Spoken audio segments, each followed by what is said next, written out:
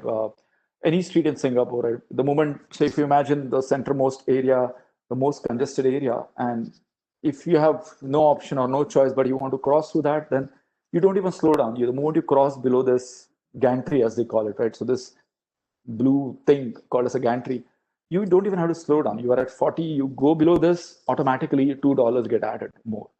So every gantry you pass, $2 more get added, right? Till the time you don't leave the congestion area. And these are solutions which can be implemented, absolutely. So Singapore's local transportation authority is now panning this ITS solutions to go to the next level, right? So they have this green lane determining system, right? So can the data about of all the 4 routes to go to the airport, which one has more chances of green lights if I go at this time? The elongated green lights, right? You can pan all of that. They have a lot of things like junction electronic eyes. So they have built a lot of little mini system or microservices on their old ERP, which itself is now gone to the EPS world. So I think it's really, if you ask me, the 3 magical things I'll come back again, right? One is data obviously being generated. Second is the edge analytics part.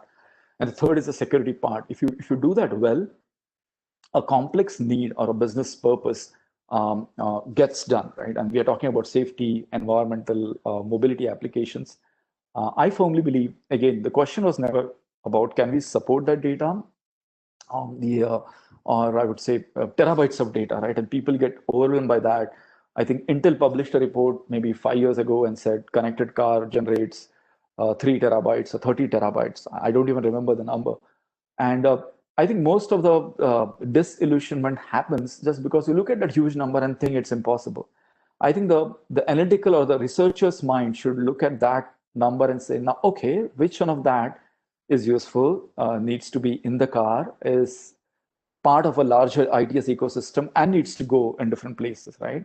And that's where the vehicle to vehicle or vehicle to infra or vehicle to network, vehicle to pedestrian or vehicle to vulnerable users also, right? Your ITS is not just about vehicles. It's also about pedestrians and people on bicycles.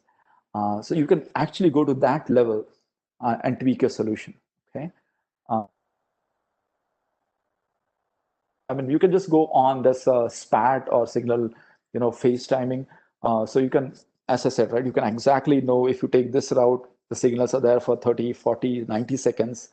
Chances are if you take a route with, the optimal 60-second red light, you might have more green lights. So leverage all of that. Make pedestrian in signalized crosswalk condition, right? And you can do all of this. The blueprints are there. So PCMC or the Pimpri Chinswad Municipal Corporation, they have published an architecture for ITS. They have modified what Google and Cisco have proposed. Jaipur Development Authority has done that. NHAI is left it to a state's decision, right? So you're a state, you have the budget for your cities, whatever you call it, right? Smart city or ITS solution. If you want to spend that 200 crores, ballpark figure, in certain ways, you decide what is priority for you. Only traffic congestion and free Wi-Fi for passengers, or do you want all of this? Do you want a mixture of this? So I think that state level authority is there, which in my personal opinion gives you a lot of flexibility than everyone just gravitating towards a one. And I think that's one huge drawback in the national architecture of US, which is now being changing with the CVRI. But I think that's one mistake which we surely cannot repeat. And I'm very delighted to see that considered approach. Okay, I think that's pretty much what I had. Sorry, I'm very close to. I'm very happy to take any questions, Munir, Subhash, and Naveenji. If you see any questions in Q&A, which merit an answer, happy to answer them now. Yeah, I think there are a few questions. Maybe Munir, you want to read out? I know Ganeshan has already responded to some of them, but Munir, if you would like to verbalize it. Or you can go ahead, sir. You can, because you know which one to prioritize. Yeah. So there is one question from Ravi Kumar saying that, sir, DSRC is having line of sight limitation. How do you address such issue in web communication? So Ganeshan has already responded that it is not necessarily line of sight. Yes, it is short distance, but it has the same channel characteristic as any others in that 5 gigahertz band, so it doesn't really have to be necessarily line of sight. So this is one question. Anything you want to add? No, I think it's Ganesha, thank you first of all for answering that, right? So absolutely. And as I said, right, it's not about the better protocol. It is just about the better relevance. DSRC by itself, again, I'm just being very vehicle to vehicle, very good. Vehicle to network part, it didn't have that. It was not written for that. So by its natural evolution, LTE release 14, 15, and now with CV2X, right, has more performance, scalability, and latency part, right? So it scores very good there. It will never be a race. I think it's never an either or condition. I firmly believe for people interested, look at a PC3, basically. So PC5 is you endpoints talking directly to each other in LTE, right? So CV2X leverages that 5.9 gigahertz, and you can do all the fancy thing which you did with DSRC with mode 3 and mode 4 of PC5 CV2X in a jiffy. If you want to have any degree of control over your messages. Sorry about that. So for people interested, I would just suggest two websites, 5GAA, so 5G Automobile Association. That would really help you get some more insights into that. And then, yeah, Google for, I would say, EU's CITS, right? So Cooperative ITS Master Plan. They have some very nice white papers which combine cellular technology with Wi-Fi or IEEE technologies, and you'll get the distinctions for this. Yeah, thanks, Subodh. So one more question again from Ravi was, is there any dedicated spectrum available for ITS application? I know you already responded to that, just for everybody's knowledge, again, to repeat what Subodh said, that at 5.9 gigahertz, depending on the region, there is either 75 or 50 megahertz of spectrum dedicated for the short range communication. Right. So, Subodh, anything else you want to add before I ask a question? No, absolutely not. Very well. Yeah. Again, I'm leaving you with this. And Subhash, I know Subhash is also passionate about this, but I'm happy we are letting go of that unused 75 and just using the lower 30 or 40, because that can be used for a contiguous 1.2 gigahertz Wi-Fi block now. And we all know Wi-Fi is there to stay for long, right? So absolutely. Go ahead, Subhash. Yeah, thanks, Subodh. So, Subodh, one question. So, you get a great overview of National Highways Intelligent Transportation Initiative. Many of these sensings are fairly localized and infrastructure based, not necessarily the connected cars. So, is there, and I know you talked about FASTag, which is basis the RFIDs with the mounted RFID tag into the vehicle, but not really a connectivity mechanism per se beyond the local connectivity at that junction. So is there any initiative where either DSRC or a cellular connection with an onboard unit into the vehicle is being used for intelligent transportation in India? Yeah, absolutely, Subhash. Again, this is all pilot, but there are specific plans by Maruti Mahindra from a vehicle consortium. And then I know for sure NXP is doing some fantastic work there. So is Samsung, absolutely. For the tolling gantries, which is, the road operator one, FASTag, as you rightly said, the NETC is really passive RFID. So there's nothing you can really transfer. It is just detect, fire the beam, and pull the data for payment.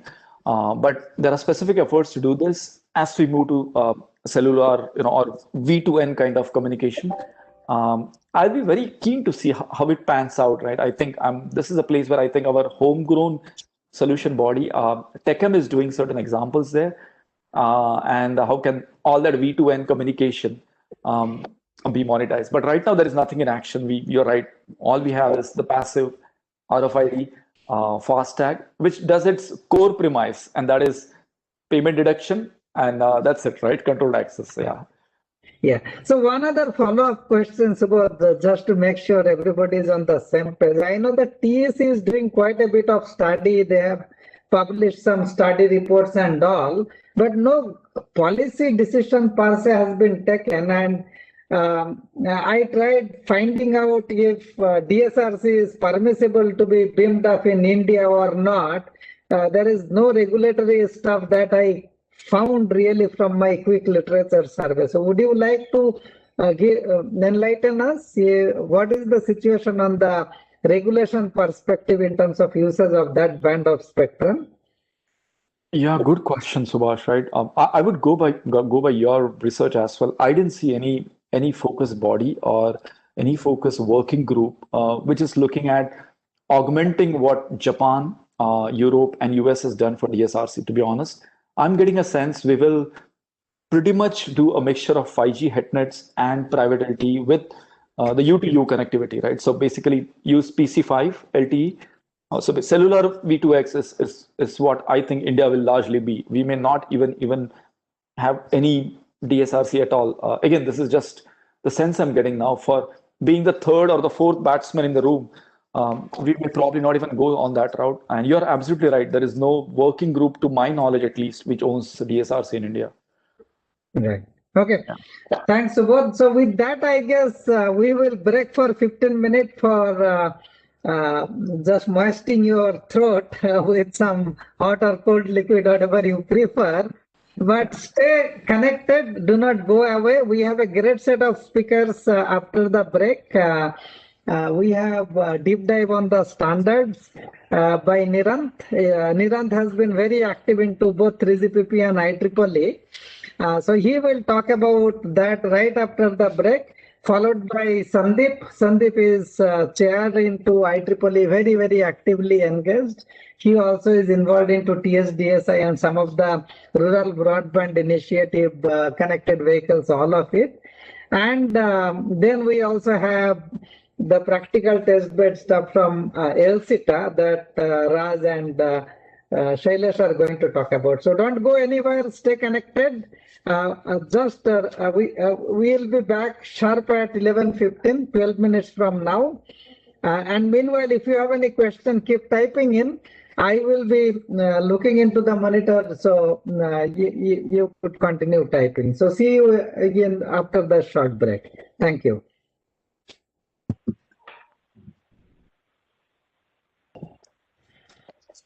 Well, welcome back to the second session. So we will start with Nirant's session. Nirant again needs no introduction. For some of you who may not know, Nirant is the Chief Architect, Regional Head for Standards. He is very active both in 3GPP standard, has been a rapporteur in SS6.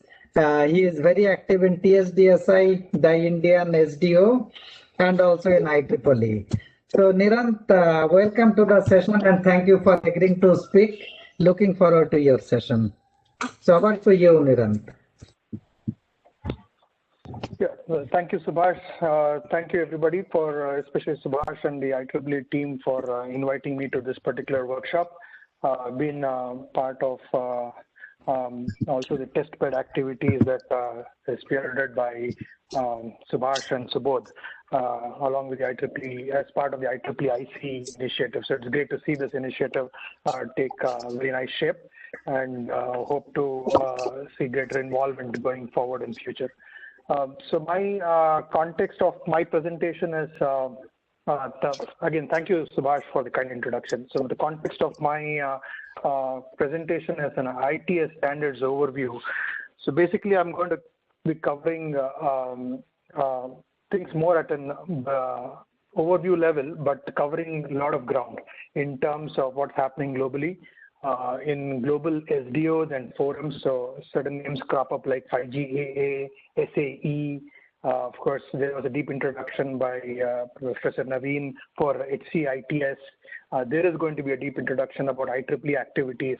So I'm going to bring all those things into one frame to see, giving them a broad overview and seeing whether they're converging, what's happening at different layers, connectivity, applications, in between aspects as well, what we call as facilities. So I want to touch on all these aspects and see, come out with some broader discussion points with all of you to see how we are going to navigate in this process and what is the benefit from an Indian perspective looking at this landscape. So what I'm going to briefly cover is, at the risk of repetition, some aspects of ITS landscape, and of course, introduction to the key SDOs and forums. Not all the SDOs, there are many who are handling this topic, but the key SDOs and forums, and then overview of their activities. So for the ITS landscape, as you can see from this picture, which kind of depicts anything and everything with respect to a city infrastructure, vehicles involving transport, and which can add value to see with the primary target, as Subodh was also clearly discussing, that it is about safety, getting things seamless, efficient, and also green. So if they're contributing to these, and anything can be part of this, right from your vehicle road communication, signal control, what we call a smart bus, the vehicle information system towards the public, airport, railways, there will be knocks built, then there will be traffic signages. So all are integral part of ITS. So the whole aspect is to, with these targets, is to transform the transport infrastructure. So basically, as you can see on the upper right-hand side of the slide, you would see people, infrastructure, and vehicle. So the whole aspect of this target is to see that how these what we call as the user community involved in public, the infrastructure side, who are from the government or the roadside authority or the protection authorities, the OEMs and the manufacturers, the vehicle owners, and all those together achieving safety, seamlessness, and efficiency. I mean, all the use cases I think Subodh has explained beautifully in his slides are capturing the essence. So I'll not repeat much of what has already been discussed. In terms of the targets of ITS, so just to break down, first we need to understand the users, and the types of users are evolving. But a typical example would be like the users would be the public, the vehicle drivers, the traffic officials who are the protection force of the government, the road transport authority who are supervising the transport infrastructure of the city or the country. So all have to have access to information, all have to be able to control and manage the information and be able to see that they offer the desired target. So there would be planning systems, enterprises, plethora of applications, things called as transport cloud services that Subodh also pointed out, command and control center at various cities. So ITS, though the higher vision is to encompasses all, but there are going to be a lot of islands, and these islands need to be connected. So the technologies that come into play, like big data analytics, especially centered around data, the data lakes, and then the analytic platforms, especially with respect to how different applications can work in terms of cooperative scheduling, in terms of, I'll give you some examples, but then in terms of sharing relevant information to other organizations to see that there could be ease of scheduling of aspects. Let's say the road infrastructure, an accident event would have an impact on the end-to-end scheduling of let's say fleet service. So all this information being made available to different stakeholders, and how they could utilize these in terms of, let's say, the specialized service, or even making some event decisions. So these are the potential targets of ITS. So the primary aspect, as I was already saying, this is to enable safer and seamless transportation. So first aspect is what is this new technology? I mean, the advancements, the roadmap of the ITS should consider aspects related to scientific decision making. So the tools and technologies that we use, including the standards, so it should all enable scientific decision making, high efficient management, as even Subodh was pointing out. If there is 2 poles and it is able to communicate and identify a desired number of slots, including what type of vehicles can be put into them. Let's say if there is a SUV which is placed, then seamlessly adjust the remaining parking spots. So it should be flexible. So these type of thinking will start appearing, and all this information being made seamlessly available towards the public, both in terms of, let's say, the signage systems, or even on their handsets, or in the vehicles. So all these things, using these information and then enabling an end-to-end way of achieving the target, right? So making it more flexible, safer is the primary concern that is being solved.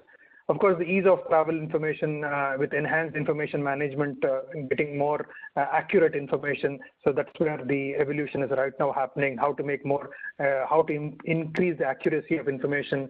Then also how to share data in a cooperative situations, which could create the big data fusion to innovate on the applications layer. So these are, of course, these are the use cases and examples and applications. So there is just, I think thinking is the limit. So there's unlimited opportunities in terms of standards as well as use cases that can be thought of. So what I'm going to take you through is the key focus of this particular session, because the aspect of who is doing what, and how is the world looking upon it. So there are 6 organizations that I've considered for today's talk. The first one is ISO. So ISO is primarily let's call it as a UN type of a body, where all administrations or countries come and participate.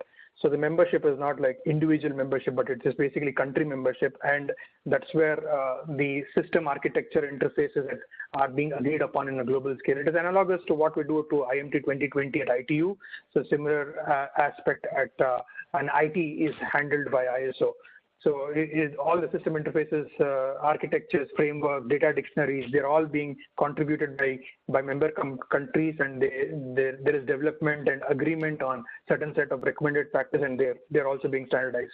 So they will, ISO itself does not develop standards, because all the, when I say develop standards, I mean to say that member countries bring them in. So there would have been a lot of activities, and they believe in reusing already established global standards within their framework.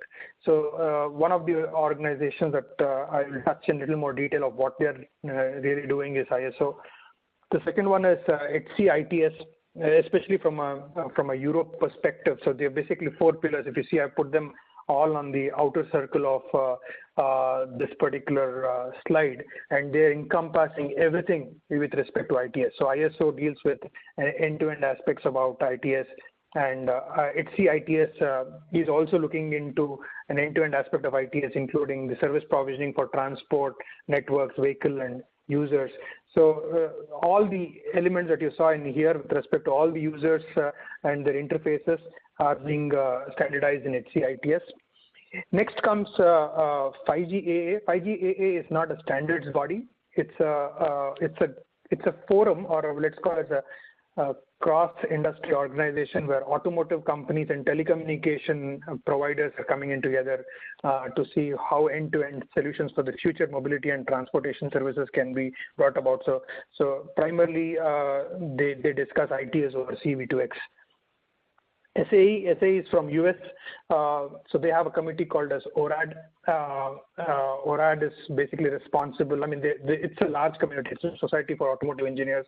It's a large community, but basically what I'll be focusing on is in terms of the future of ITS, the type of standards that they're developing, the notions and recommended practices that they're bringing in relation to motor vehicle driving automation system features, and especially considering both at manual driven to self-driven vehicles. So how to transition in this space is, so I consider ISO, HCITS, 5G, AA, SAE as the pillars on which probably the global footprint stands as of today, and the evolution. I mean, these are the organizations one should closely monitor and focus on in terms of an ITS sector.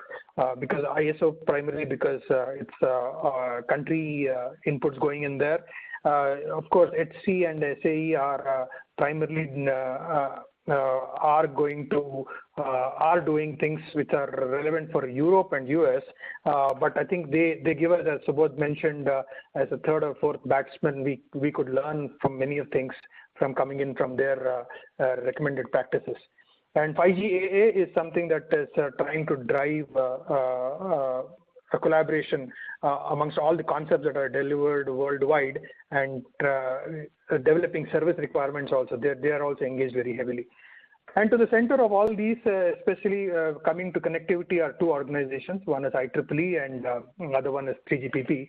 So in IEEE, the focus is on the V2V connectivity and applications, as Subodh also rightly pointed out. IEEE traditionally not so much focused on V2, and I believe, but I would be happy to learn. On 3GPP aspect, of course, the central viewpoint is from the cellular V2X, and 3GPP has developed two flavors of it, one for the 4G and the other for the 5G. And it focuses on not only the connectivity part, but also the application enabled part, like IEEE does on the application side. So I'll go a little next step into each of these organizations to see and give you a perspective of what they're doing right now.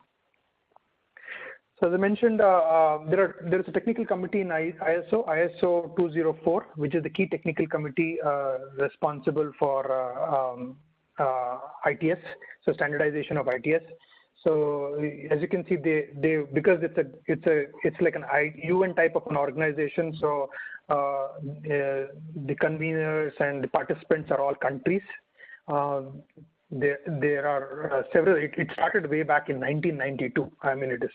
I mean, the future thinking started then, and then it kept evolving. There were a lot of working groups which have merged, and based on their focus remerged. Right now, there are 12 working groups specifically focused on architecture, components like ITS database technology, then specific applications like fee and tow collection, fleet management, public transport, cooperative systems, and so on. So there are a plethora of work being done in these working groups, and they are developing many standards.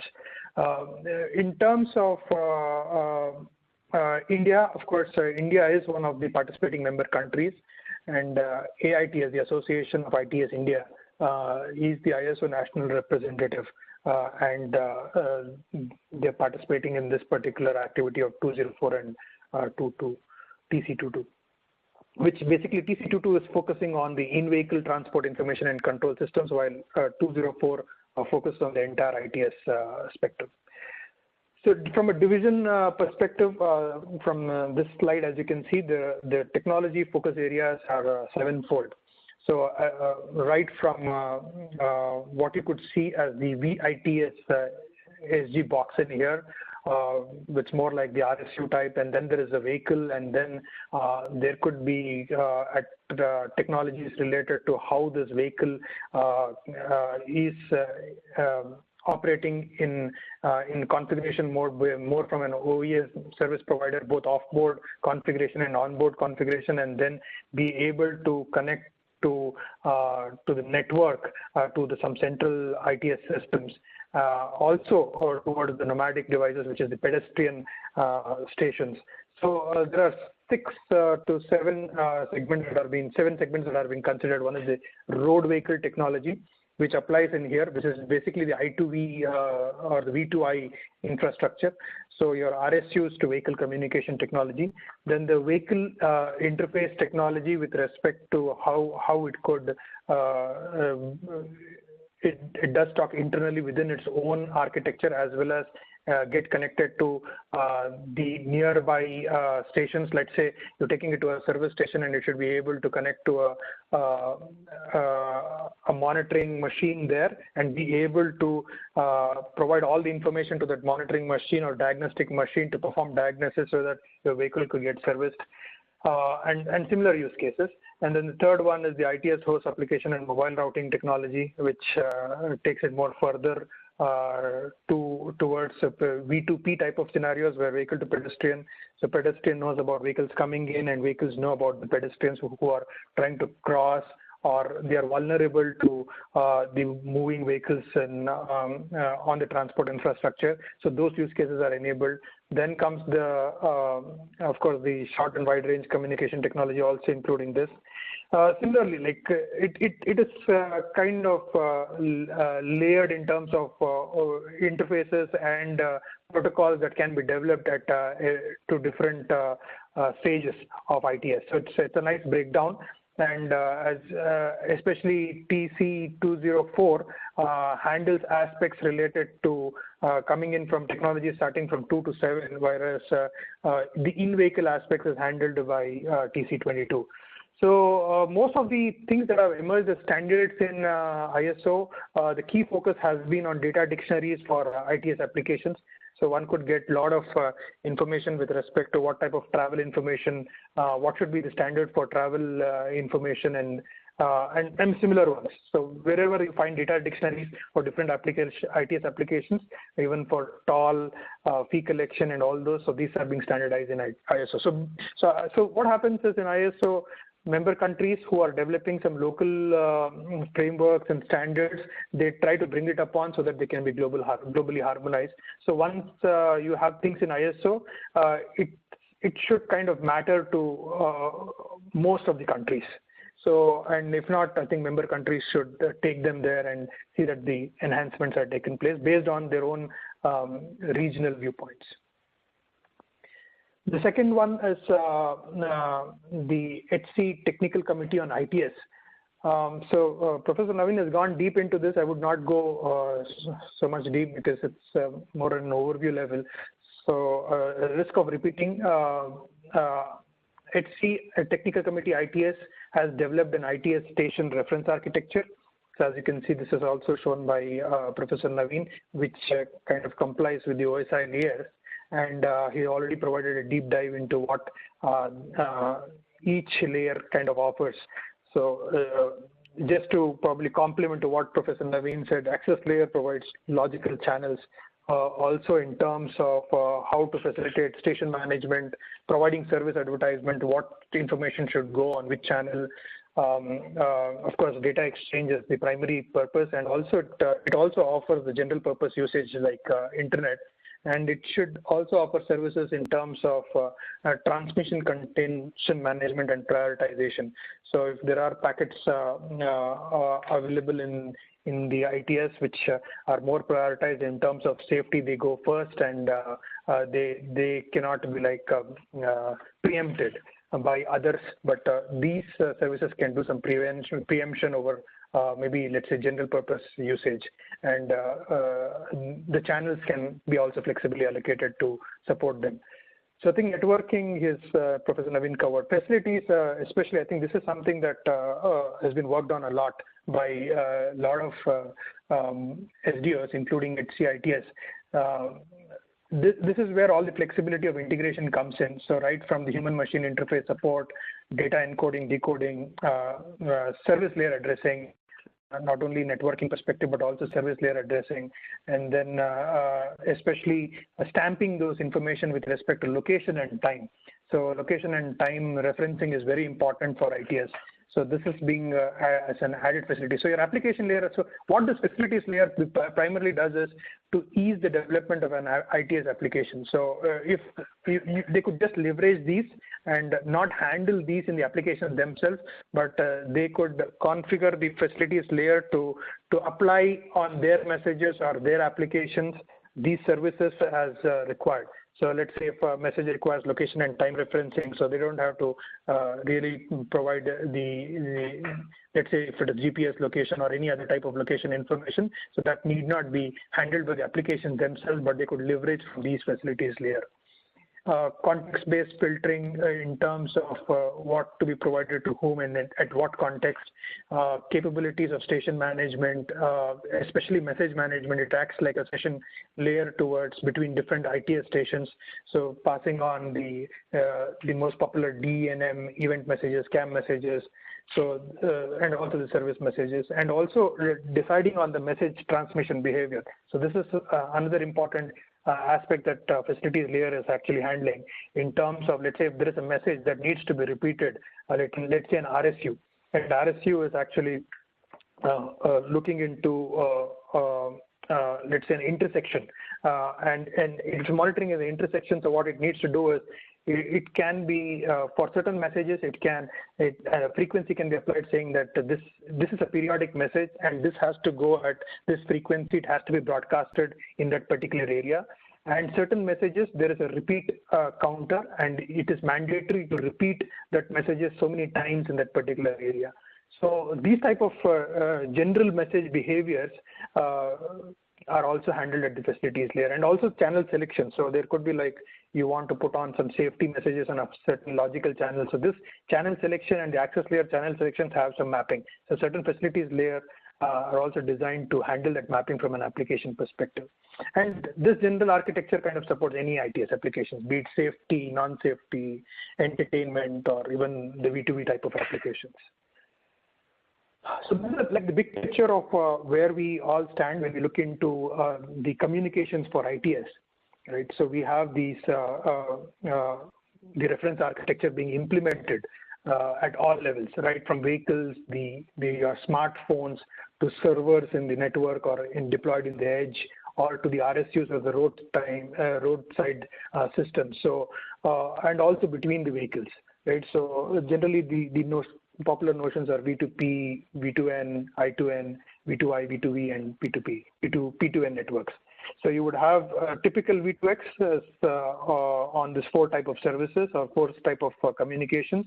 And the other communications for ITS also involve a pedestrian to network, where you would get accurate timing of information coming in from, let's say, the bus arrival or the route information of the bus, where it stands now. So these are the type of services that are designed. So there could be like, you just think of the user and the subsystem and the interactions between different subsystems, and then you have the related applications to it.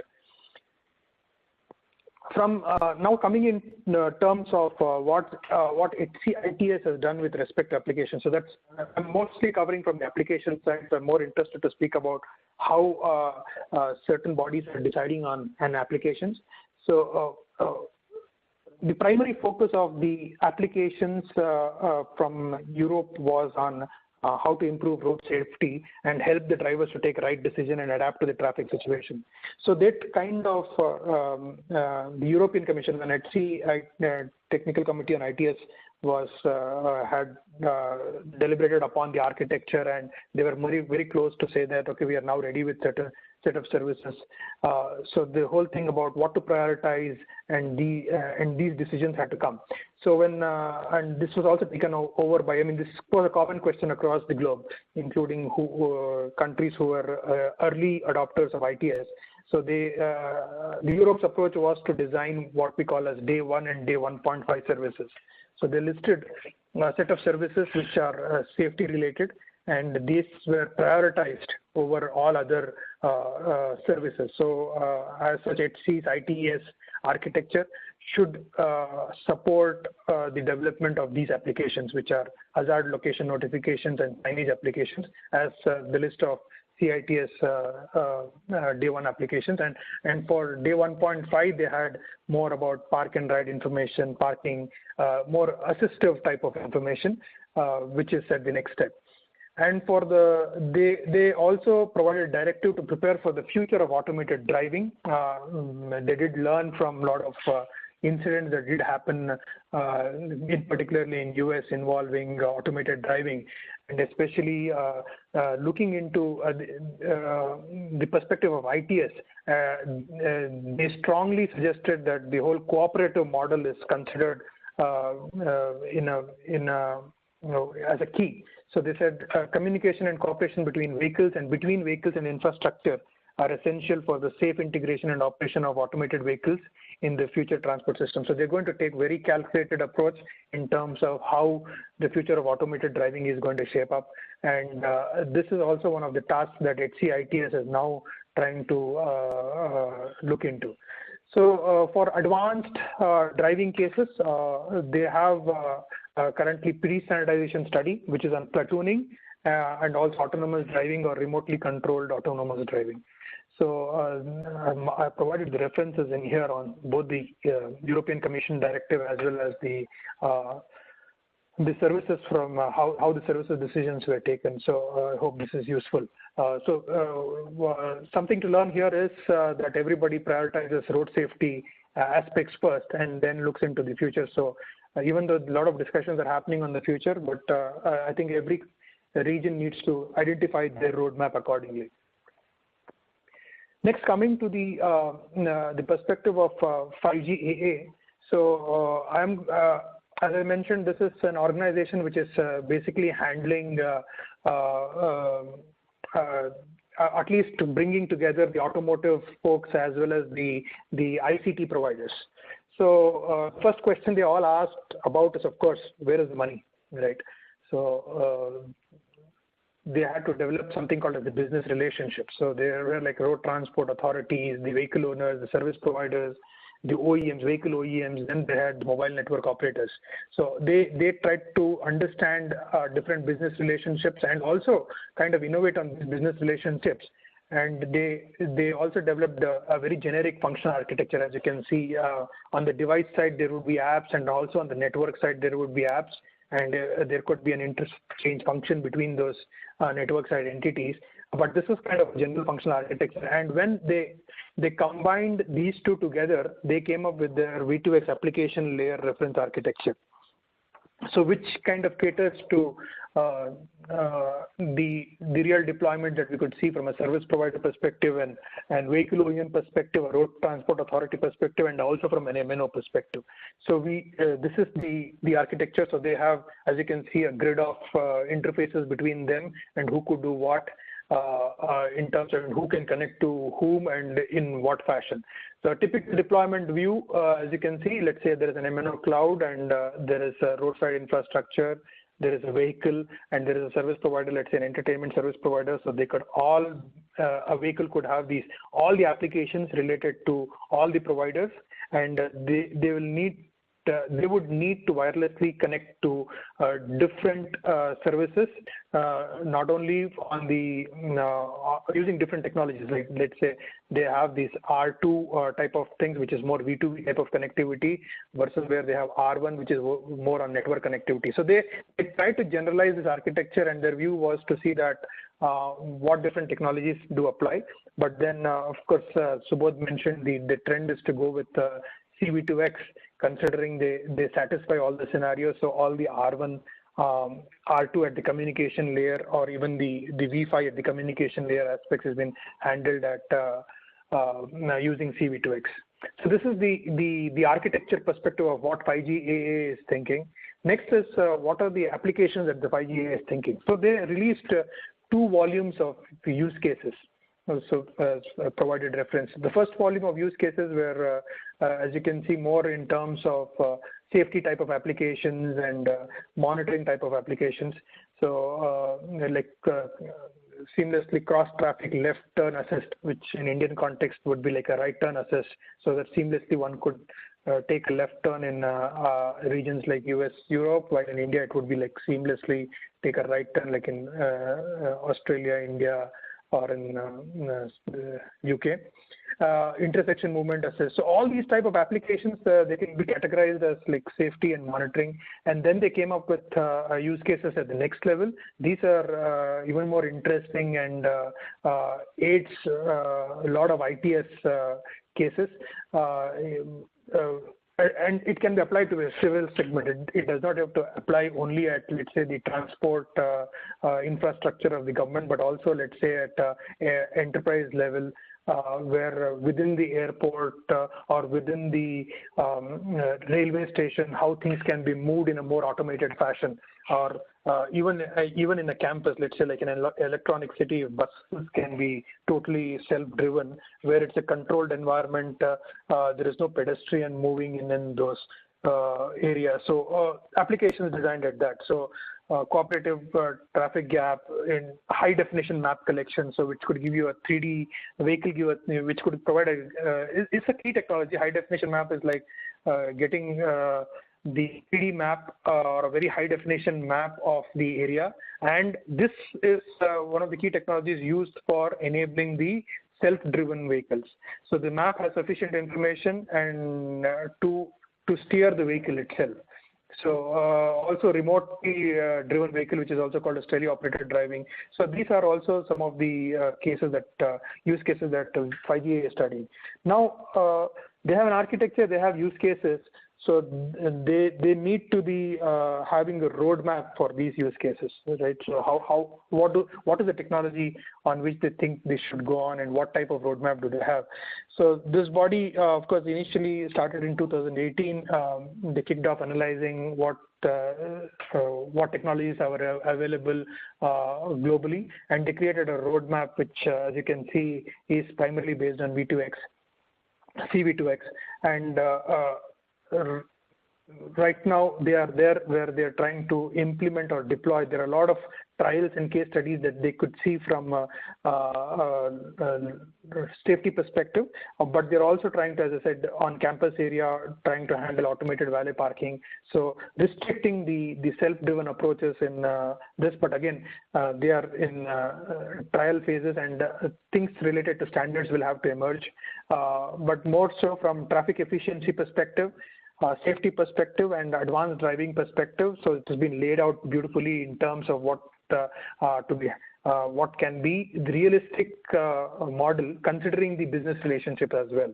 And I think this is a good reference model or the group or the forum where standards, technologies complying with these standards, and the business are coming together to share their real-time, real experiences and provide a more realistic roadmap of adoption. So I think following these, and also probably I think India has also engagement here. I think Tata group has engagement in here. So we'll have to see from Indian perspective how this roadmap is relevant and how things can be taken up, at least in aspects what we are seeing, let's say in a campus area or others. From a future work perspective, of course, from 5G, leveraging more from 5G, network slicing, edge computing, and especially teleoperated driving and high density platooning. So right now, the limitation for platooning is about 20 vehicles that the standards allow, but high density platooning, considering normal transport infrastructure, not like in highway. Most of the platooning cases are on highway, but if what we call as carpooling, but it's not like people be pulled into single car, but also if all the cars which are going to the similar destination can be pooled and can be driven in a let's say a semi-automated manner towards its destination, such that they save fuel. The decision making is easy in terms of the user and understanding the road conditions. So these are some things also, that the distance between the cars can also be reduced significantly lower, and thus the infrastructure is freed up for let's say it makes it easier for cases like ambulance movement and so on. So and also to address the cases of unable to scale the transport infrastructure because it's a fixed infrastructure, right? So, but then you would need innovative approaches to see how this infrastructure can be utilized. So those type of things are now considered within 5G AA and the service requirements. So as you can see, these type of use cases and these roadmap kind of drives very strong service requirements on the connectivity layer. So as Subodh mentioned, the trend is going towards CV2X, and which we also believe very strongly. So we think that at right time and right places, these information about what applications to be enabled over the connectivity, they're all being fed into the 3GPP releases for 5G. So you would see if these have to be met and they are kind of catered, so their service requirements are appropriately translated and addressed within certain 3GPP releases. So I think we will see that evolution also being supported with forums like 5G. That's the reason why 5G plays a very important role in this ITS ecosystem. Next one is SAE. SAE primarily is from USA, and they have a committee on on-road automation driving. So they became very famous because of the recommended practice that they provided. I mean, the recommendation that they provided for how to transition from a manual driven to an automated driven stage. So they tried to provide. They designed this. So when they designed this thing, they basically considered three actors. So they consider user, the driving automation system, and also the vehicle systems and components. So all this current state of the art and what type of future evolution it could have. So they designed these levels of automation. So these levels of automations are now the standard levels of automation. This is also considered within forums like 5G AA to also lay their roadmap, and also within 3GPP and other organizations.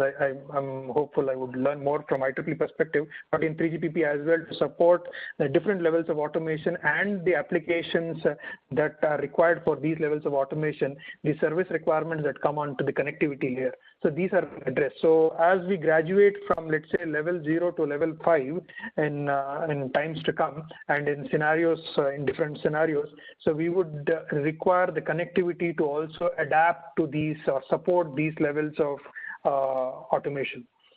So, and what they then describe as dynamic driving tasks. So these are tasks, and they have provided a set of guidelines to saying that what those tasks mean for the users, and we're considering the vehicle and the system. So this is like a de facto standard, and right now these are the gold standards for designing different applications, and they kind of belong to it.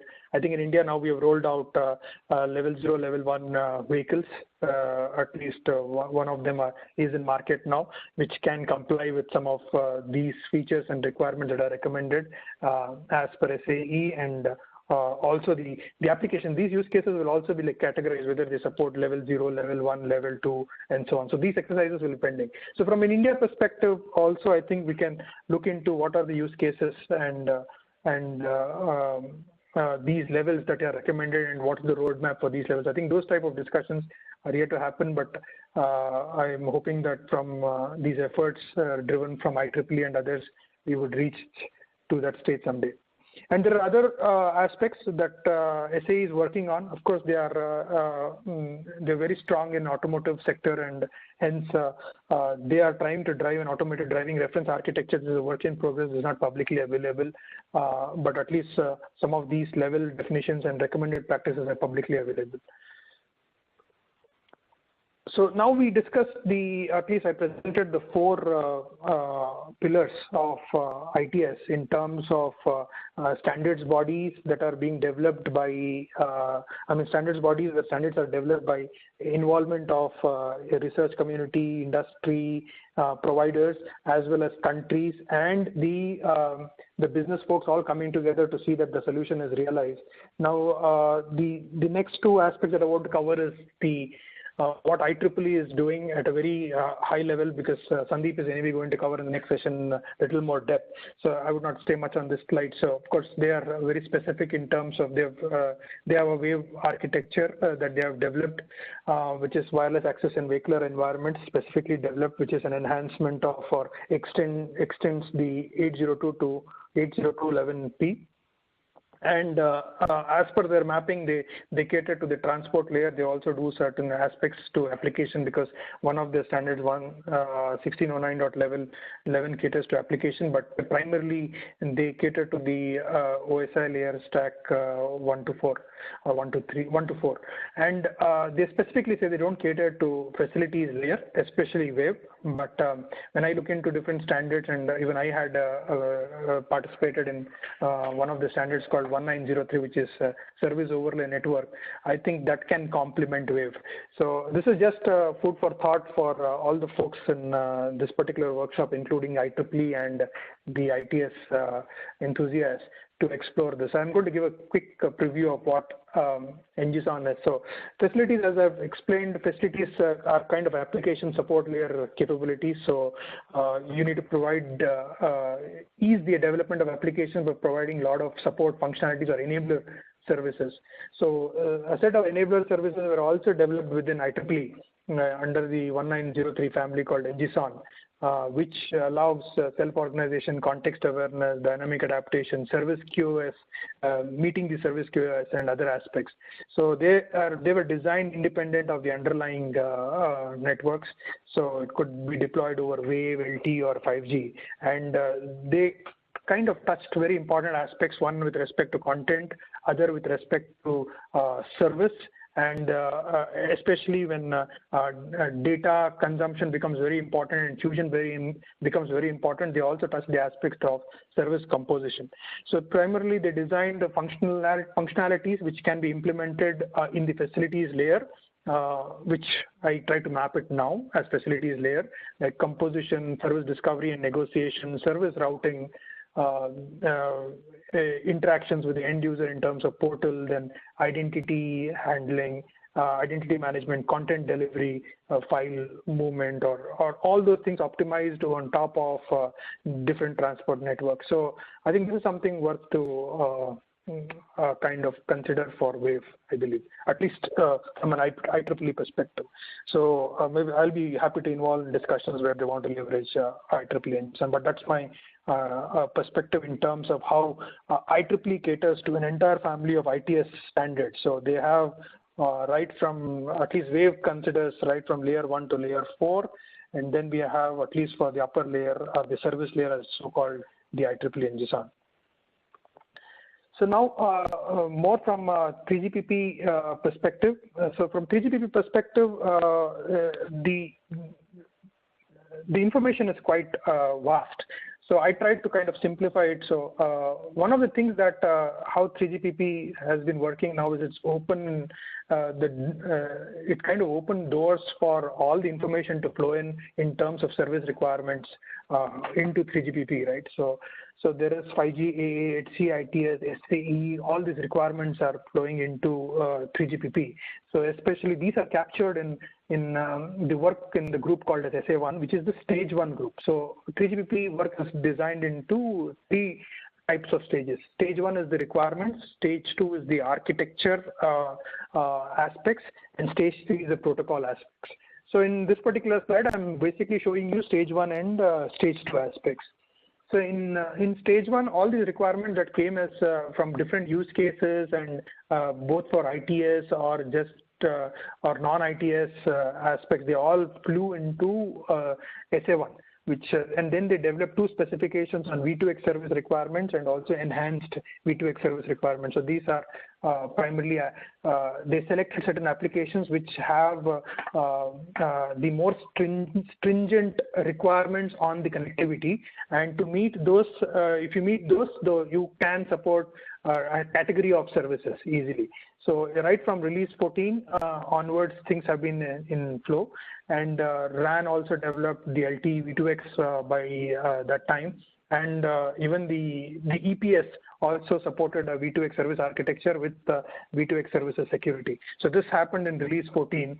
And from release 15 onwards, further enhancements were done. Though 5G was introduced in release 15, but the V2X was not evolved rightly into 5G, integrated into 5G in release 15, but it actually happened in release 16. But enhanced requirements to LTE were being handled. So because this was a early deployments and band combinations, so the carrier aggregation, support to LTE V2X, they were all handled. And slowly 3GPP also started looking into the integration aspect. So they said, okay, all these services of transport and maybe exposure of these services towards the application layer, they need a more standardized framework.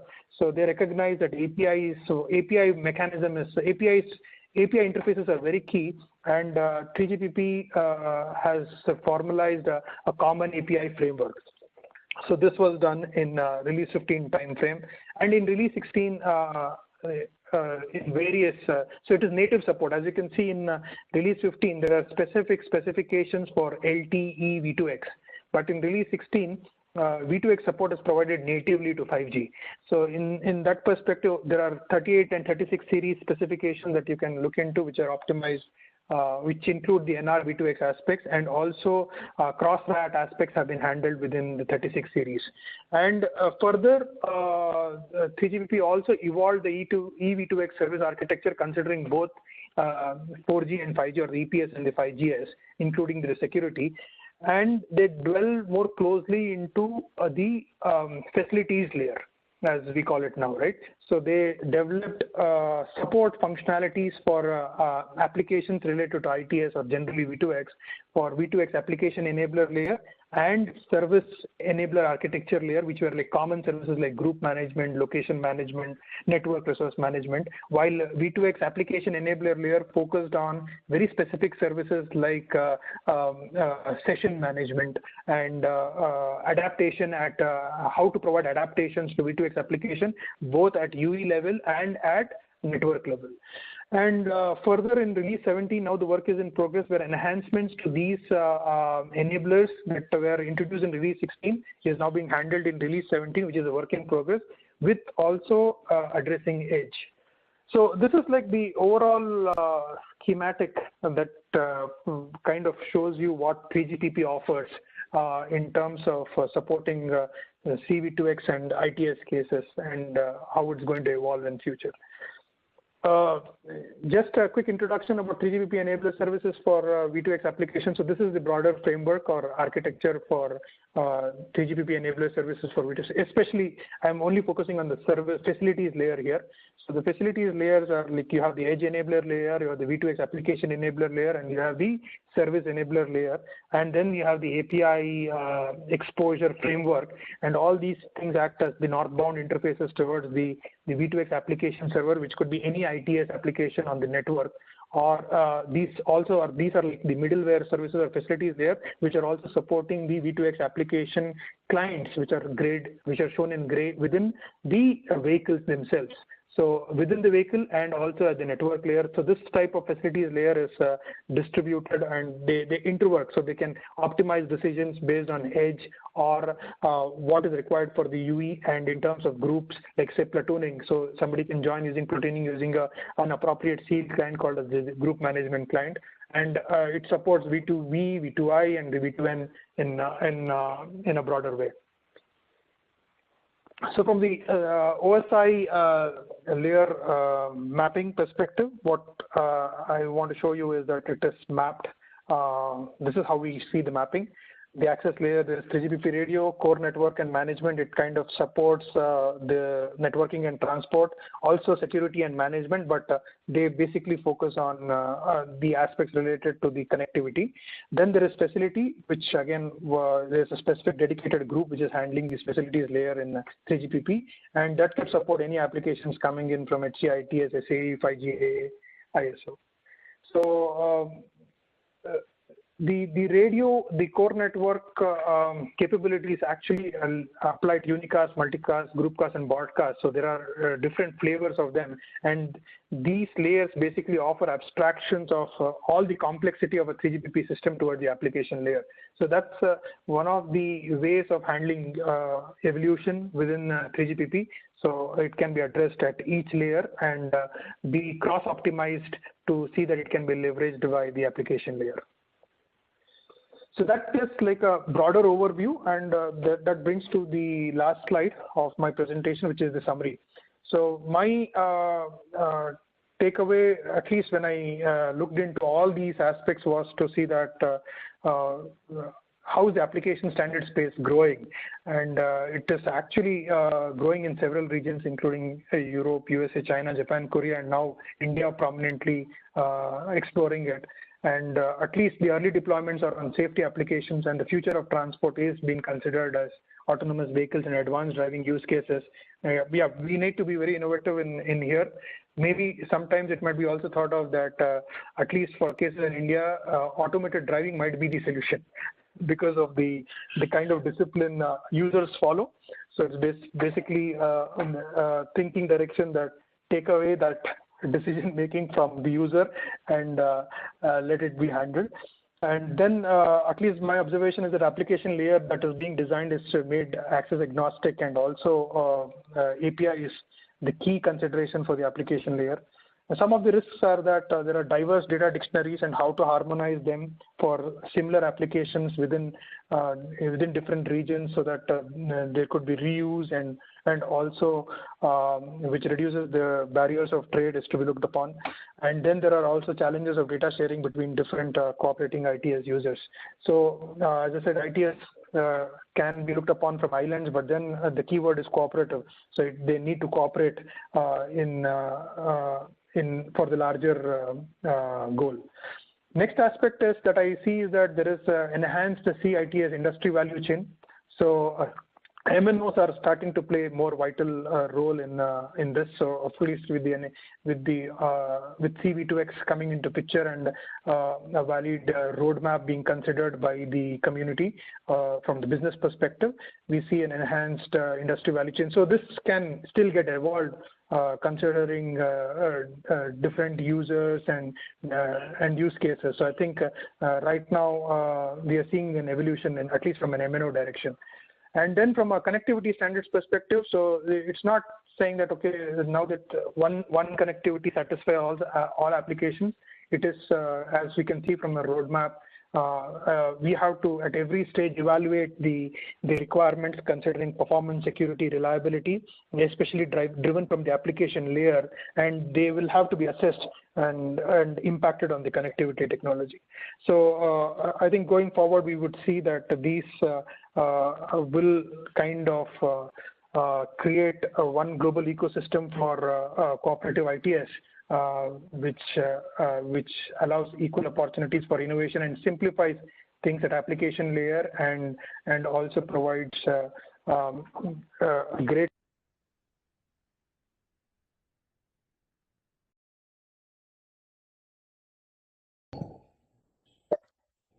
Nirant is not audible.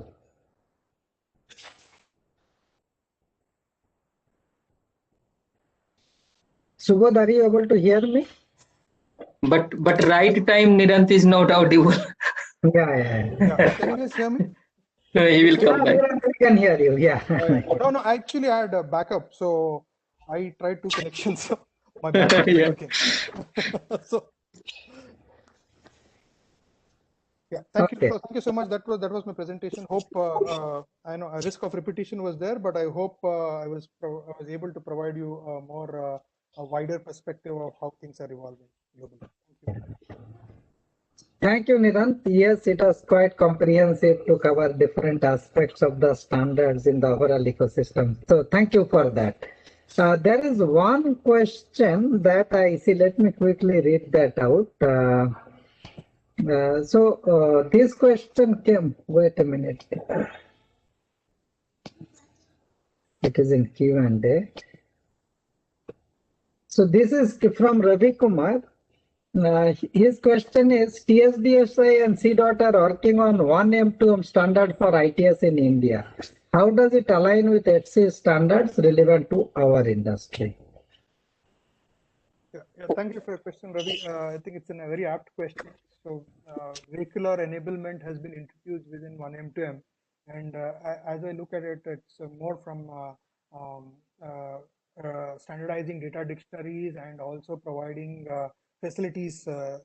It's more apt from a facilities layer perspective. So, especially where you need cooperative ITS. So 1M2M has a beautiful design in terms of integrating cross industry data and kind of enabling them to fuse them together towards analytics and being able to leverage for different ITS applications. So I think 1M2M plays a role there. So HC ITS, as I said, it's a global work, and some of the requirements would be handled by 3GPP and or many other standards like 1M2M and so on. So I think it's in the roadmap, but it's left to see. I think at least for projects like smart cities, I think 1M2M has been leveraged prominently, and I'm seeing that there is such traction also built in creating islands of ITS from an Indian perspective, and also such case studies can also be seen globally, including Korea and others. Thanks, Niran. There is one more question from Navin Kumar. So Navin sir, if you are okay, we are running 10 minutes behind. So if you are okay, during the open discussion session, we'll have your open question. Yeah, sure. Thank you. So with that, we will move on to the next session then. Thanks, Nirant, again. So our next speaker is Sandeep Agarwal. Sandeep Agarwal is from CDOT. He leads quite a few initiatives in IEEE, very active into TSDSI as well. So I would request Sandeep to take the floor and present. So let me make. Sandeep, can you unmute me and? Thank you so much, sir. Yeah. Are you seeing the presentation option yet? No, I think share option is not there. Give me a second.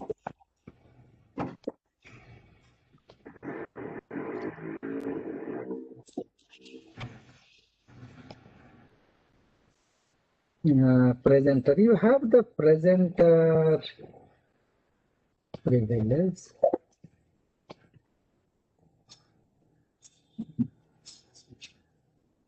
Yeah, you have the presenter privilege. Can you try now? No, it's not showing.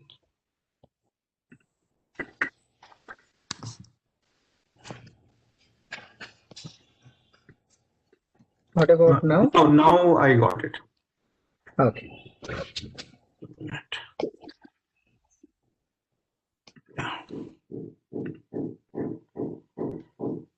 So is my presentation visible, sir? Yes, it is. Please go ahead. Yeah, so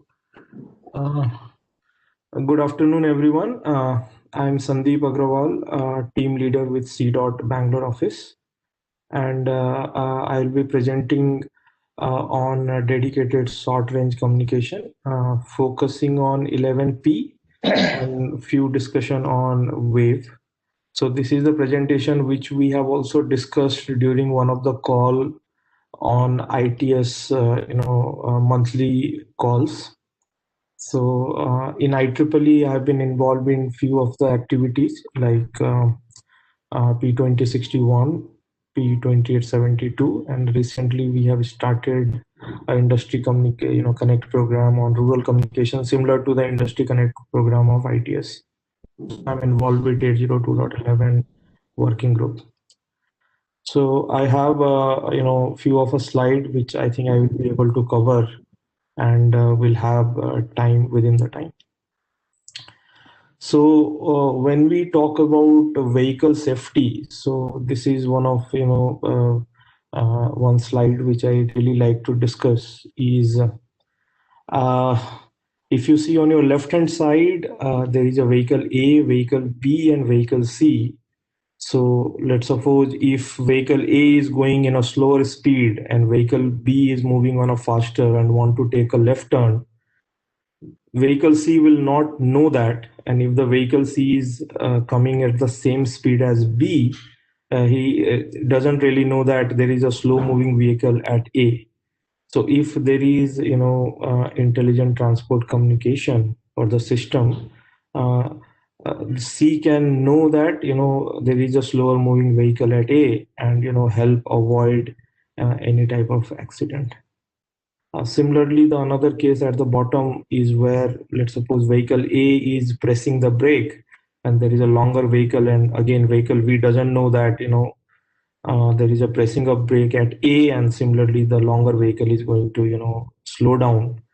So if B gets that information, that will be really, helpful to avoid any type of accident. And on the right hand side, this is something which I think most of us really want on our road. So whenever, I go to my office at Electronic City on Hosur Road, and Hosur Road connecting to Tamil Nadu, there are lots of Hyundai vehicles or, other long vehicle carrying lots of, I understand, four-wheelers. So sometimes when your vehicle is behind, you really want to know if there is something, ahead or something is coming from that end. And this is, I think, one of the experiment what Samsung has done, putting the screen at the back of, this truck, which is really, really useful. So I'm really looking forward that if some such trucks will be rolling on our roads. So a very, very, intuitive or a very innovative way of helping, vehicle safety and the passenger safety and the people safety on the road. So with this, what are the requirements of ITS? So as we see and look at the literature, so one requirement is low latency. So IEEE defines that the latency for safety application in vehicular ad hoc network should be 50 millisecond and not exceeding 100 millisecond. In ITS environment, you will have multiple and fast handovers. So basically, if there is a communication between vehicle to vehicle or vehicle to infrastructure, one vehicle will pass through multiple infrastructure and handover has to happen, as well as fast handover and multiple handover will be there in the scenario. The communication need to be secure because in ITS also there are multiple type of communications are involved. Some are the critical, critical vehicles like ambulance or other safety vehicles. So there should not be any rogue element, looking at the data and doing any changes on the data. Robust in adverse weather condition because these vehicles will pass from all type of weather condition, rainy or windy and all. So that because these are not stationary communication, right? Because your vehicles will be moving on road, crossing the state or the cities and others. So all type of weather condition proof it should be. And tolerant to multi-part transmission because if the vehicle moves on a road, there could be multiple path for the data to take the path and then reach to the destination. So it should be tolerant to multi-part transmission. When we talk about DSRC service, so the DSRC service involves vehicle to vehicle and vehicle to infrastructure communication, helping to protect the safety of the traveling public. It can save lives by warning drivers of an impending dangerous condition event in the time of to take corrective or evasive action. So basically, the whole purpose of having this vehicle to vehicle or vehicle to infrastructure is, to provide safety for the even vehicles, passenger inside the vehicles, and even passenger on board, and even the real estate on the infrastructure side. So DSRC communications are governed by IEEE 802.11p standard. So that is from the IEEE perspective. This communication protocol does not rely on access point, but relies on direct communication between stations by forming a vehicular ad hoc network. Although no access point is present in 11p, there can still be fixed infrastructure station like traffic light, we call it infrastructure, offering services to mobile station. So this has been discussed in earlier presentation as well, that what are the equipment which is involved for the DSRC. So equipment in the DSRC service comprises of OBU, that is onboard units, and roadside unit, that is RSU. An OBU is a transceiver that is normally mounted in or on a vehicle, or in some instance maybe on a portable unit. An RSU is a transceiver that is mounted along a road or pedestrian pathway. RSU may also be mounted on vehicle or hand carried, but it may only operate when the vehicle or hand carried unit is stationary. So basically it is supposed to be installed on a infrastructure side. An RSU broadcasts data to OBU or exchange data with OBUs in its communication zone.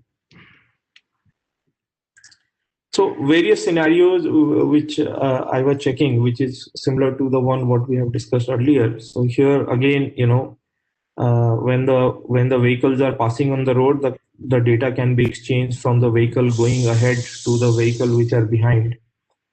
Also, in case of approaching emergency vehicle, there could be warning so that we can create a corridor.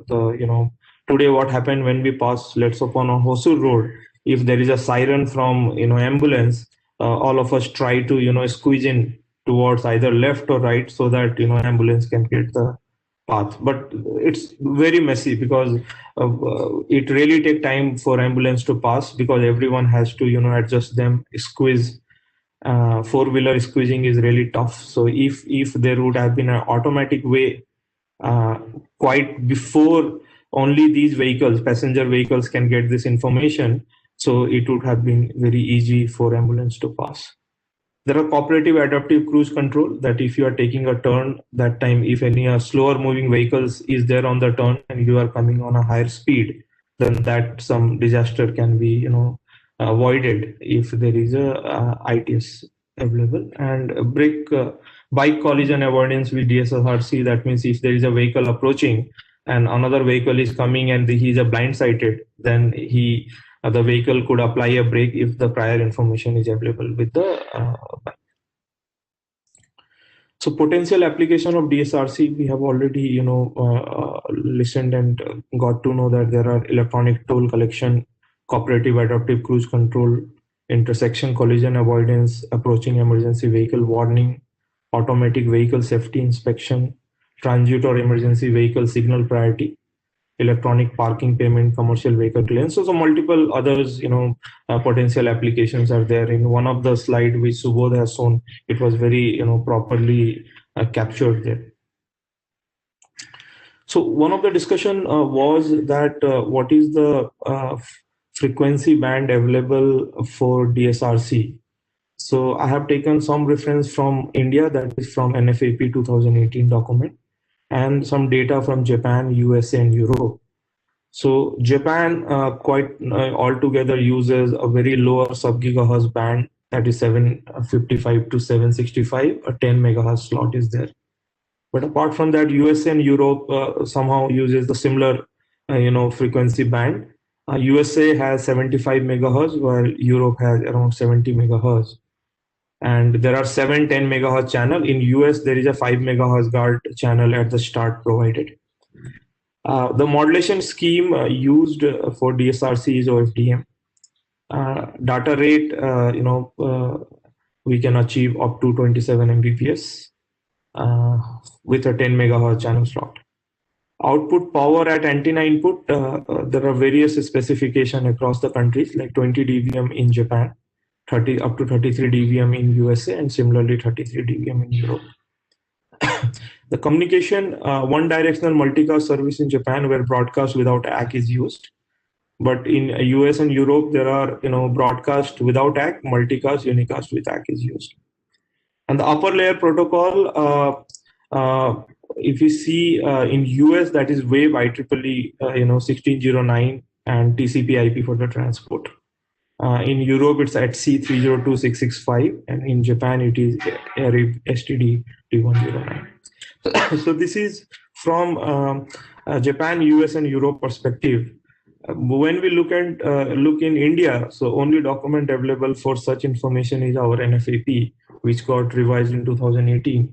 So there is IND 30 notation which says that subject to not constraining the use of frequency band, that is 5875 to 5925, that is only 50 megahertz what is available in India, by the service to which it has been allocated in the radio regulation. The band may also be considered for DSRC for intelligent transport. So in India, it is not allocated as a primary band for DSRC, but it can be used. And the reference of 5650 to 5925 band is also provided here, which can be referred to our NFAP document. So if you look at the DSRC architecture from the point of view of IEEE, the physical and MAC layer is defined by 802.11p. And then the upper MAC layer is 1609.4 defines it. With network layer, it is 1609.3, which define Wave Short Message Protocol, WSMP. And parallelly, there is TCP, UDP, IPv4, IPv6 as a transport. Security layer is layer that is 1609.2. And application or upper layer is 1609.1. And as Nirav told, now NG SON can also be utilized for that, because the 1609.1 is deprecated inactive protocol now. And there are message sublayers, which is defined by Society for Automobile Engineers, that is J2735 standard defined message set, data frame, and data element used by application to exchange data over DSRC. So this is a very generic DSRC architecture, including 1609 and 802.11p. From the standard perspective, IEEE 802.11p standard, so I have captured the data which is available as part of their PAR. So, sorry. 11 standard, as it is known as wireless access in vehicular environment, is specifically developed to adopt vehicle ad hoc network requirement and support intelligent transport systems. So the scope of the program was, the scope of the proposed project is to create an amendment of 802.11 standard to support communication between vehicle and roadside and between vehicles while operating at a speed to a minimum of 200 km per hour. For communication range up to 1 kilometer, that is what the standard targeted. The amendment will support communication in 5 GHz band, especially 5850 to 925, 75 MHz in North America, specific to US, with the aim of enhancing the mobility and safety of all forms of surface transportation, including rail and marine. Amendment to PHY and MAC will be limited to those required to support communication under these operating environment within 5 GHz band. So what IEEE has done, they have picked 802.11a as a a base protocol and enhanced that protocol in PHY and MAC layer to achieve ITS requirement. So frequency band supports 50 to 5925 with a spacing of 20, 10, and 5. So this 20, 10, and 5 is already supported as part of 802.11a. So they have used that. Data rate up to 27 Mbps, because 10 megahertz band is what is utilized as part of ITS. MAC is still CSMS-CA. Low latency, they have introduced no handshake, no association, broadcast, and scalable framework. Dedicated channel has been provided for the high availability, and it offers data exchange among V2V and between vehicle to roadside within a range of 1 kilometer, transmission up from 3 Mbps to 27, and the velocity what has been tried to achieve is 260 km per hour. So this is an important part of 802.11p, that what are the channels and how the channel has been identified for the ITS application. So it says there are 9 channels, but basically these are the 7 channels, but there are a combination of service channel which can provide other 2 channel. So if you see figure 1, there is a channel 172, 174, 176, 178, 80, 82, and 84. So if you calculate, these are the 7 channels, but there is also possibility of combining the service channel, that is 74 and 75, to create a 20 megahertz 175 channel, and similarly 180 and 182 to create 20 megahertz 181 channel. So that's we say that there are 7 channels. And in this, the initial 5.85 gigahertz, 5 megahertz has been provided at the beginning as a guard band, so that the subsequent earlier frequency band, there is no interference from there. There are 2 dedicated safety channels, that is 172 and 184. Both are safety dedicated channel. The first one provide a serious security solution, while the second play a protective role against congestion on the other channel. There are 2 control channels, that is 178. One control channel, 178, is a control channel responsible for controlling the transmission, broadcast, and link establishment. And now there are 6 service channel, or we say 4 plus 2. If you are using 10 megahertz, then 4. If you are using 20 megahertz, then 2 channels are available for the service.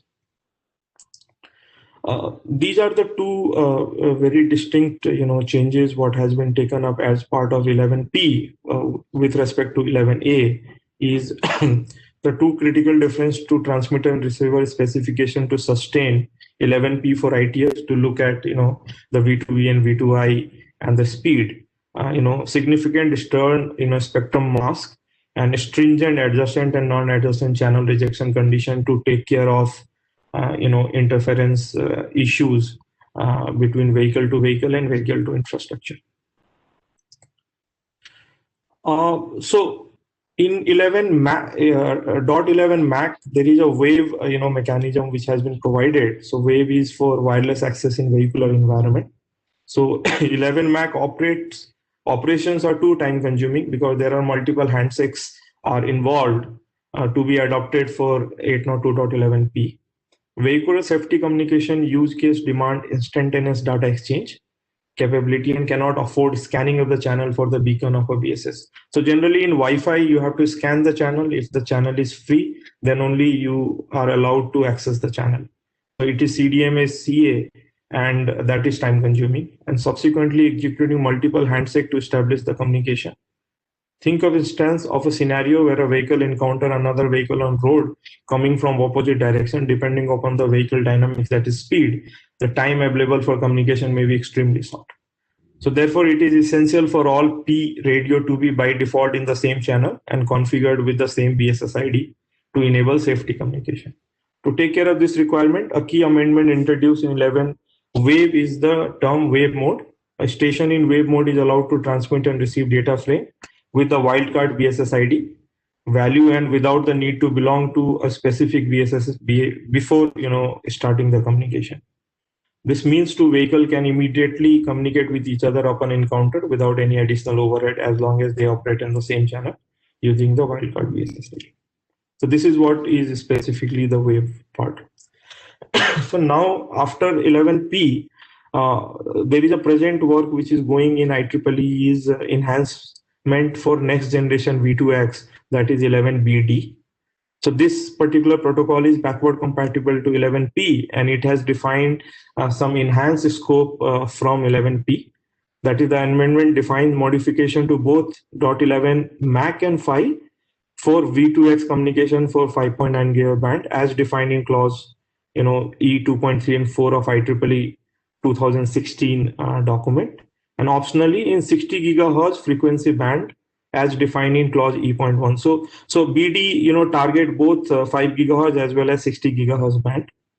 And the amendment defines at least one mode that achieve 2 times higher throughput measured at the MAC data service point than as in 2016 operating at maximum mandatory data rate defined in 5.9 GHz band, that is 12 Mbps in 10 MHz channel.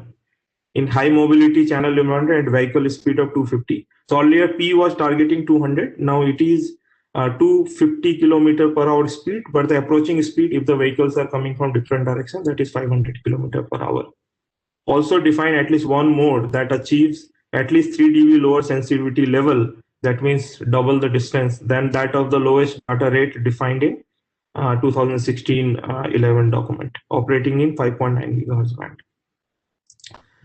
So this amendment defines procedure for at least one form of positioning in conjunction with V2X communication. So they also take care of positioning of the vehicle as part of BD standard.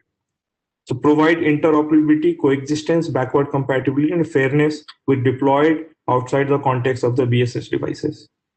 So on the right hand side, there is a timeline which has been proposed as part of BD, and we are expecting the standard will be available by June 2022 as a fully ratified standard. So with respect to 1609 family of standard, as we have discussed in earlier slide as well. So basically there is 16091, which is optional now, 2, 3, and 4, which are being used in most of the deployment. So the architecture, interface, and message defined in the 11 family standard support operation of secure wireless communication between vehicles and infrastructure, as well as between vehicles. Application may utilize this standard in conjunction with 5.9 radio equipment to provide service to driver, roadway operator, facility to operator, and maintenance personnel. So there are, with the family of standard, there are multiple standards which are available as part of 1609. So I will list in subsequent slides what are those standards for all the participants to go through it offline and see how they are useful for their work.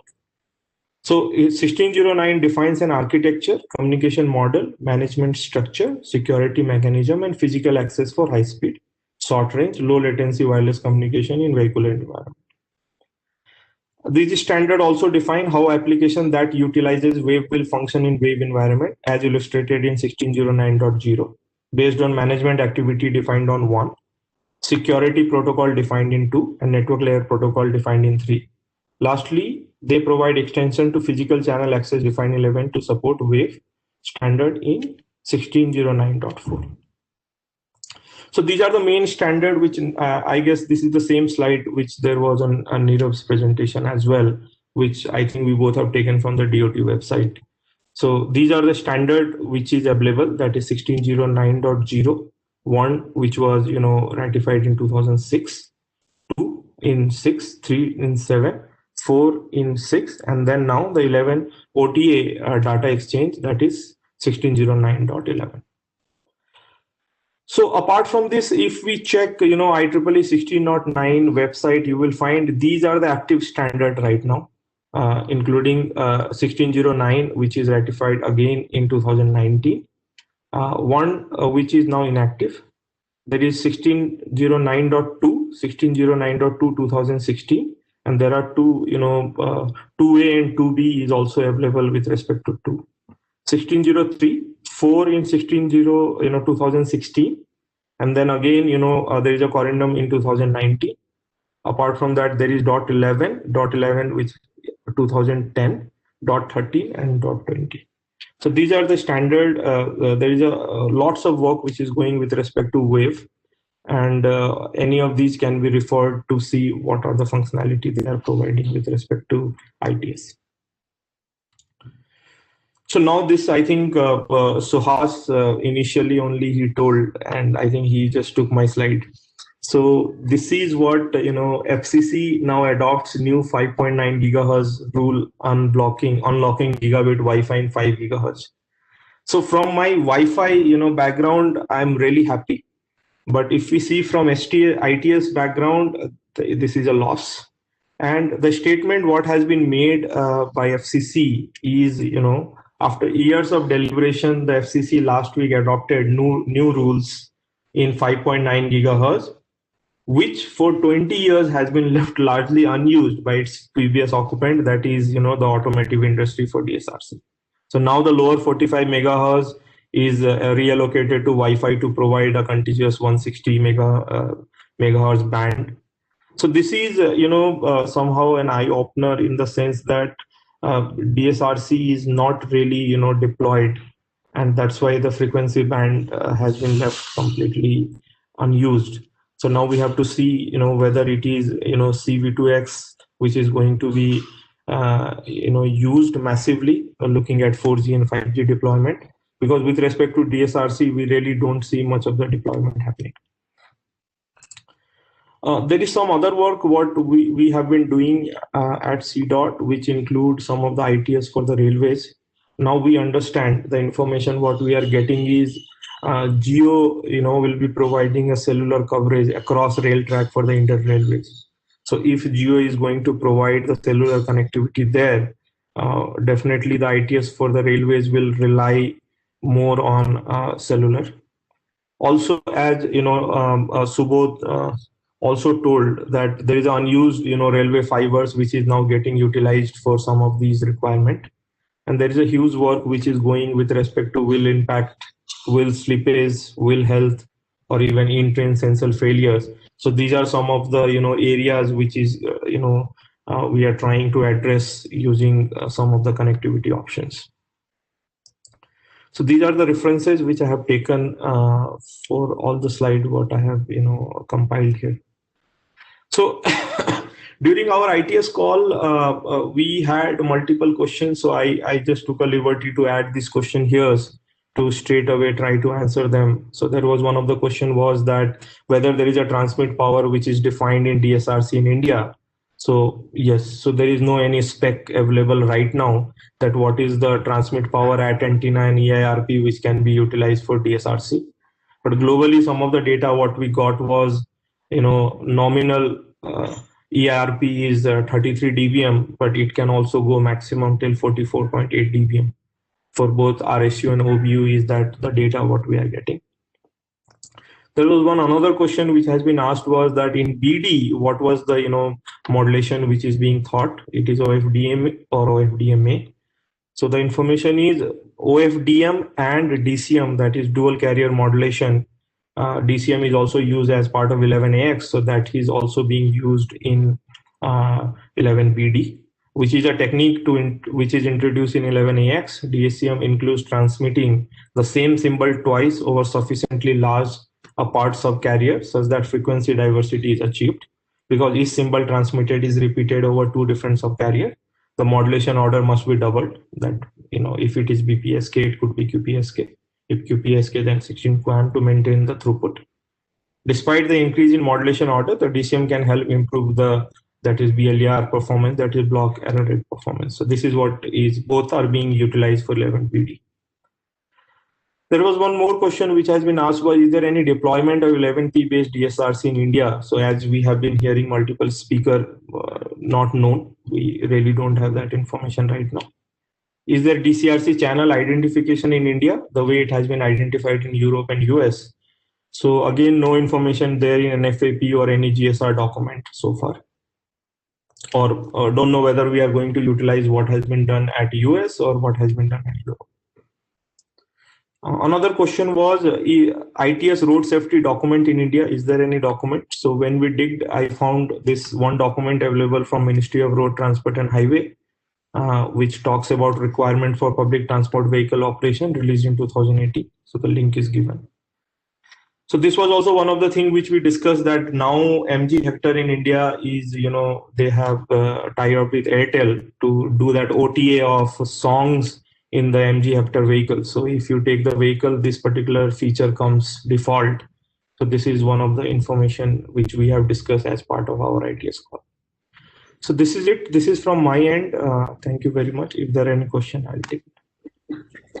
Thank you, Sandeep, for a great session. There are a few questions from Ravi, but most of it, I guess you have answered. So I'll quickly wrap this up.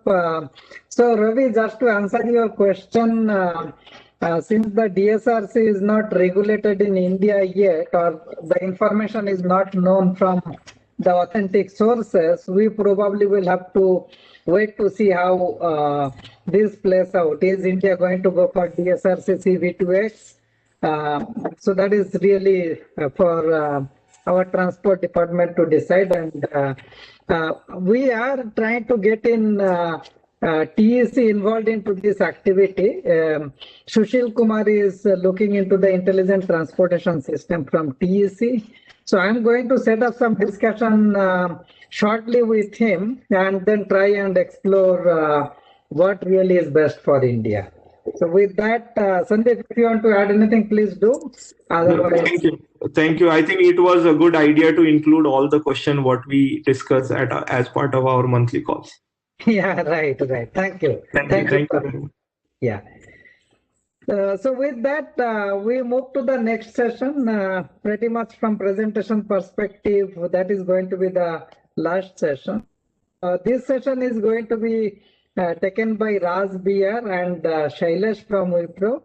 And this is about the LCTA testbed update. So as I mentioned that LCTA testbed is integral part of the industry connection program that we are anchoring, where we are trying to onboard multiple participating organizations, components and solution into it. So with that, I will hand over to Raj and Shailesh, brief introduction about them because they are not probably as prominently active in this ecosystem, but they soon are going to be. Raj heads the Smart City initiative in Wipro, has a lot of experience in India and international scenarios in smart city context. Shailesh is a part of the CTO organization as a senior project engineer as part of our 5G initiative. So with that, I would request Raj and Shailesh to take floor. Thank you. Yeah, thank you, Subhash. So Subhash, can you give me the presentation rights? Yes.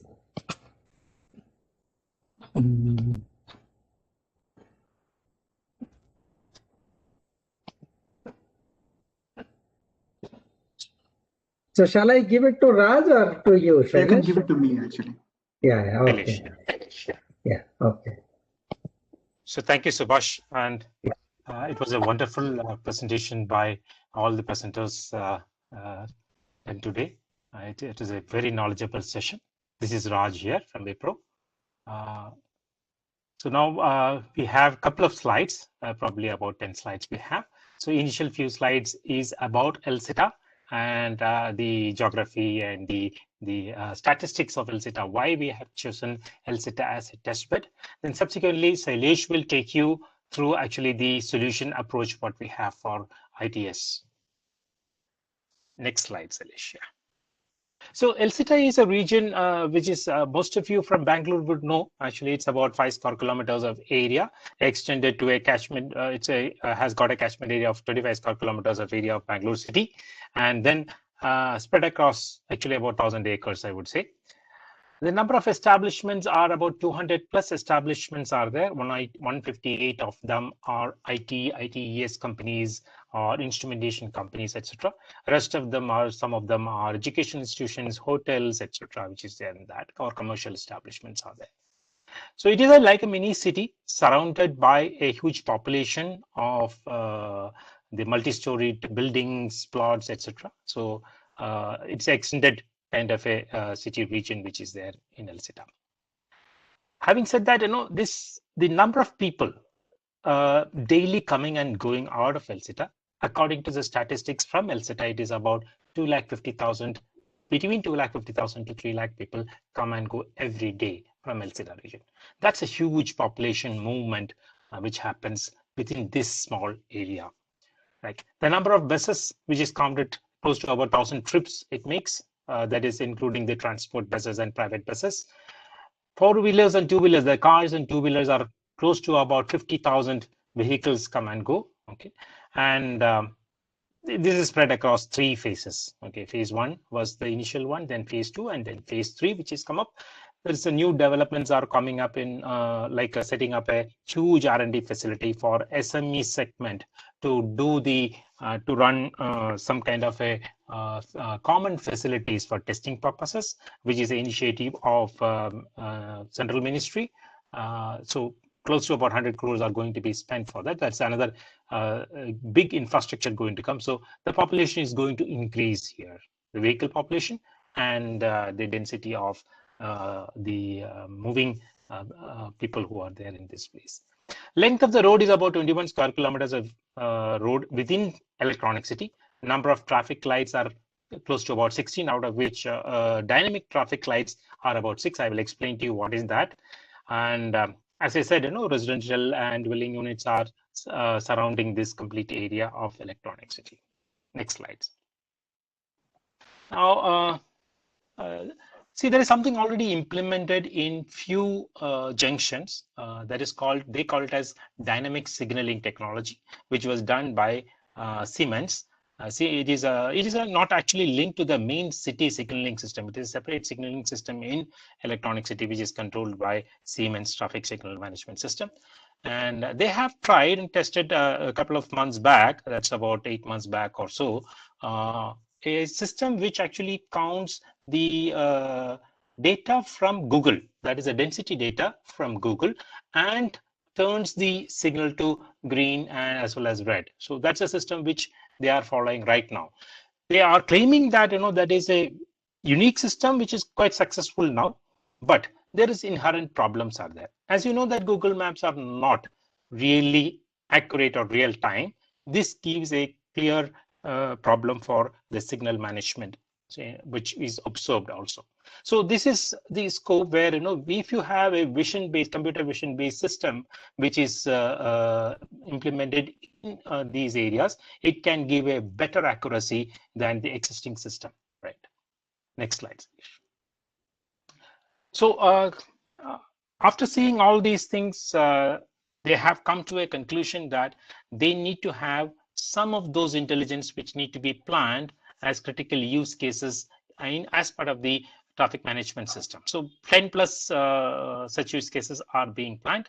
Like one is real-time traffic analytics and green corridor management. So that is one of the very important thing, because there are, as I said, there are the dwelling units or townships across in the boundary of electronic city, and the emergency vehicles have to crisscross and go. Either it is a fire brigade system, or it is a ambulance will have to cross electronic city and reach the other side of it. So it needs actually a regulation of traffic in a much better way than right now it is happening. So all other violation detections, whether it is red light violation or number plate violation, seat belt violation, any of these violation detections can be part of that. This thing, wrong lane driving is a very problematic thing in electronic city, which they want to do it. Then probably detection of vehicles in especially accident detection, etc., can be part of that. So diversion is very important. In some areas, we have faced many hours of traffic jam due to a breakdown, a simple breakdown of a car or a other truck or something happens in electronic city. It is a hell in this area. So how do you find out the breakdowns and reroute that? These are some of those critical use cases which can be implemented in electronic city. Next slide, Silesh. So we started engagement in electronic city from 2017 onwards. So 2016, Cisco had initiated a smart city engagement in electronic cities. So both would know that, and they had installed some of those smart street lights, smart Wi-Fi, etc.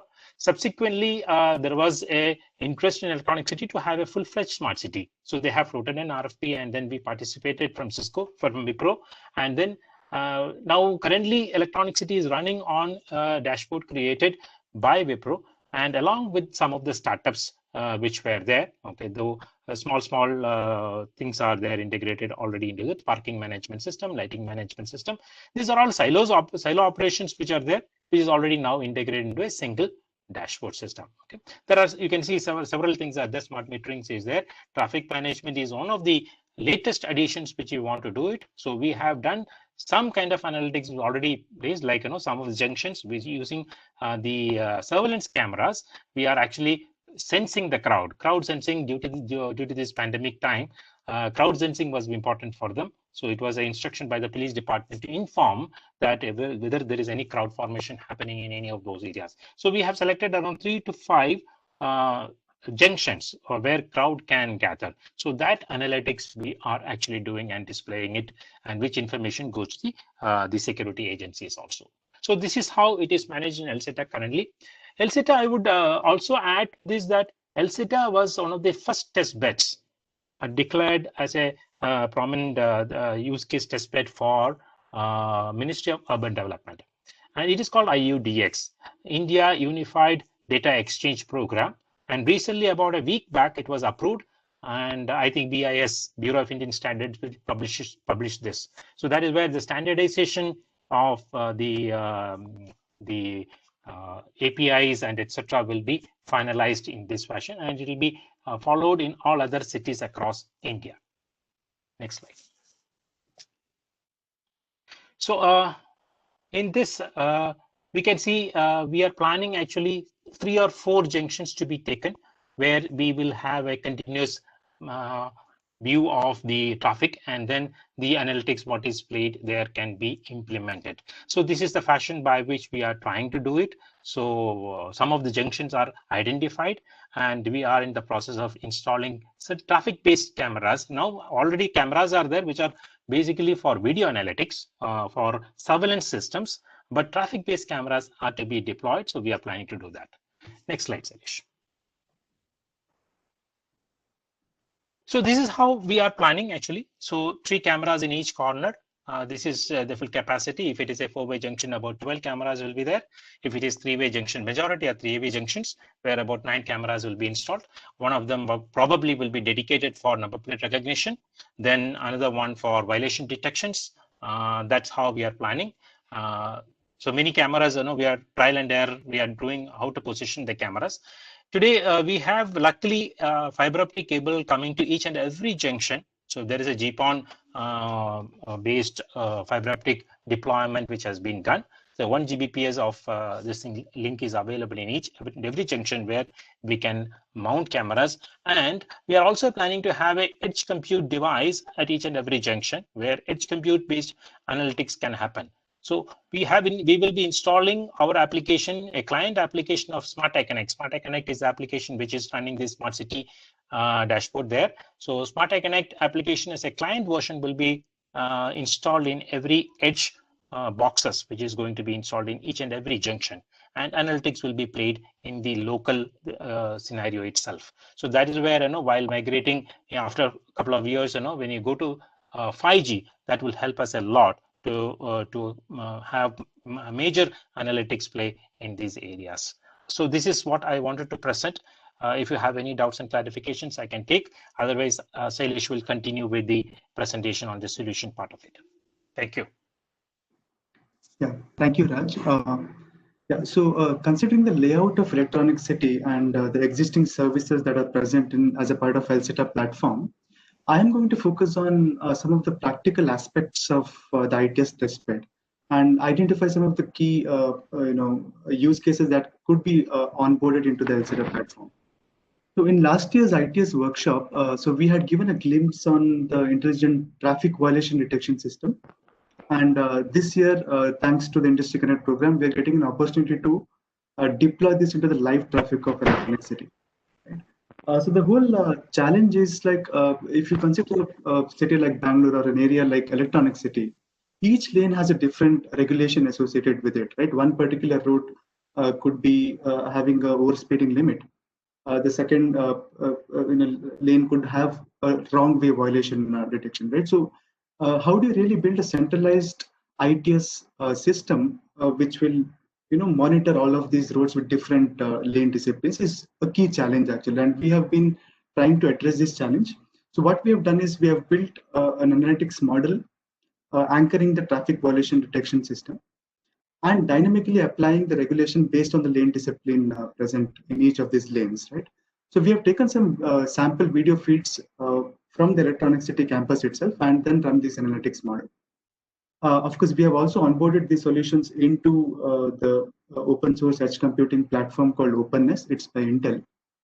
And that does all the application lifecycle management and scalability aspects of it. So we understand that in the testbed deployment as a part of Industry Connect program, there'll be multiple partners, multiple applications coming together, and finally getting deployed into the testbed. So that is why we have maintained a very distributed architecture, and keeping it very flexible for interfacing with different applications or different partner solutions as well. So these are some of the models that has been considered for the vehicular classification. So as you see in the screenshots below, we have also been focusing on the pedestrian traffic and not just vehicular traffic, because we believe that pedestrian traffic also equally contributes to the traffic congestion these days. And yeah, so if you're looking for any kind of video analytics on the traffic videos, you could take this as references. And if you're also looking at accelerating the inference and drastically optimizing the model, you could also look at some of the media analytics toolkits present open source, like OpenVino as an example, right? So let me get into one pertinent problem in Electronic City and elsewhere as well. So that is a traffic congestion detection. So from the past experience of staying in Electronic City for more than 3 years, we all struggle to come in and out of Electronic City, right? Especially the reaching office times actually. So in the peak hours, traffic congestion is definitely one of the pertinent problems in Electronic City. So let us take this case. So this is the layout of Electronic City. So there are traffic cameras set across different places, and there are traffic lights as well. So I am in my car wanting to reach my office as soon as possible, and I usually take the most shortest way. So suddenly there is an accident because of which a traffic congestion is created, right? So I'm not aware of this congestion. So if I continue going in my usual path, I'm going to add to this congestion, never going to reach office on time, right? So what if these video feeds from the traffic cameras went to the nearby edge computing node where the real-time traffic congestion happened, right, through the video analytics? And this congestion report in real time was notified back to me so that I could take the most a convenient road for me without any traffic congestion, right? So this is something, if implemented and added to the ITS testbed in Electronic City, could be extremely useful for us to reach office on time, right? So this is actually one more thing to note here is the vehicles which have been waiting on the traffic signal could be misconstrued as a traffic congestion. So we have to take some feedback from the status of the traffic lights as well. So this is a very relevant use case to be onboarded to Electronic City testbed because it uses the existing infrastructure. There are already smart cameras present. There are already smart lights that are monitored at the Zeta data center. So this can be leveraged to provide some additional services actually. And yeah, this drastically reduces the latency because everything is processed locally at the edge computing node and then notified instead of processing at the cloud or across the. So the second use case that we could think of is the emergency services connect. Of course, with respect to the logistic, well, it is a bit challenging to implement this, but it's just a proposal here. So again, if there is an accident that's happening in a part of the Electronic City campus, we could actually detect this using the video analytics and then notify the nearby healthcare centers, which could in turn trigger one of the ambulances to the place, right? So this could actually save lives. And again, this reuses some of the existing services and infrastructure of Electronic City. And of course, there are a lot of healthcare units in Electronic City, so we could essentially partner with any of them to make this happen. So what does edge computing bring into the play actually? So edge computing, since it's natively supported by 5G, brings in a lot of advantages, especially in a use case like intelligent traffic management, right? The first thing is the local processing of the video feeds. So the real-time video feeds from the traffic cameras goes to the nearby edge computing node, where all the video analytics happens, and only the violation report or the congestion report that is generated goes across the backhaul to the traffic monitoring agents. So this is actually the report could be hardly in KBs or MBs, right? So this is saving a lot of backhaul bandwidth and also at the same time reducing latency immensely. So the second part of it is the scalability aspect. So through a centralized edge controller, you could essentially deploy any application or an ITM application across the edge nodes through just one click actually. So you don't have to manually go to the site and install things like we traditionally do. So that makes it extremely scalable for large scale deployments. And the last part is the application lifecycle management. So right from the instantiation of the application to the termination, you could essentially manage the entire lifecycle of the application from a central location. So these are some of the advantages that edge computing is bringing into the picture, and could be a potential enabler of all these ITS use cases that we talked about. So this is a deployment diagram. In fact, we have already started the work of deploying some of the prototype implementation, as I mentioned, that was showcased last year in the ITS workshop. So yeah, in the interest of time, that's the end of the presentation. So we'll be happy to take any questions. Thanks, Raj. And There is one question that has come from Ravi. So maybe Raj, you could answer this. Is this part of IUDX experiments being conducted by IISc Bangalore and other industry consortia?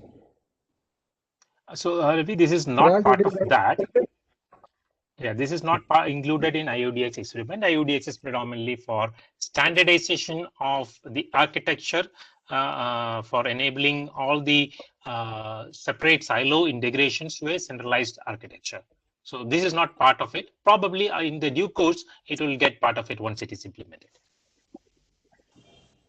Thanks, Raj. I probably will add, see, if you look at IUDX, the primary goal there has been the interoperable data. And making the data privacy and data security as the primary objective, where Professor Inder Gopal is driving that goal, also at a broader India-specific open source initiative. Both in TSDSI is looking into standardizing that and pulling in multiple ecosystems. So the way I look at it is there are multiple things that are going to come in. So if you look into the ITS test bed, our goal is to harmonize multiple standards and create an intelligent transportation system to make sure that it becomes fairly technology and access agnostic. So some of the things that Shailesh talked about, we are experimenting both on the compute being right at the traffic junction with an embedded node that Raj talked about, and also with 5G edge, which could or could be hosted into the traffic junction, or it could be hosted into a nearby edge data center, and the 5G connectivity providing. So we are really looking at partnering with technology stack providers who could provide the connectivity between the junction and to, let's say, the nearest edge in a wireless fashion, either 3GPP radio with NR or LTE, or through a dedicated backhaul mechanism, point to multi-point radios. So if any of you are willing to partner here, because it's an open industry connect program, everybody is welcome.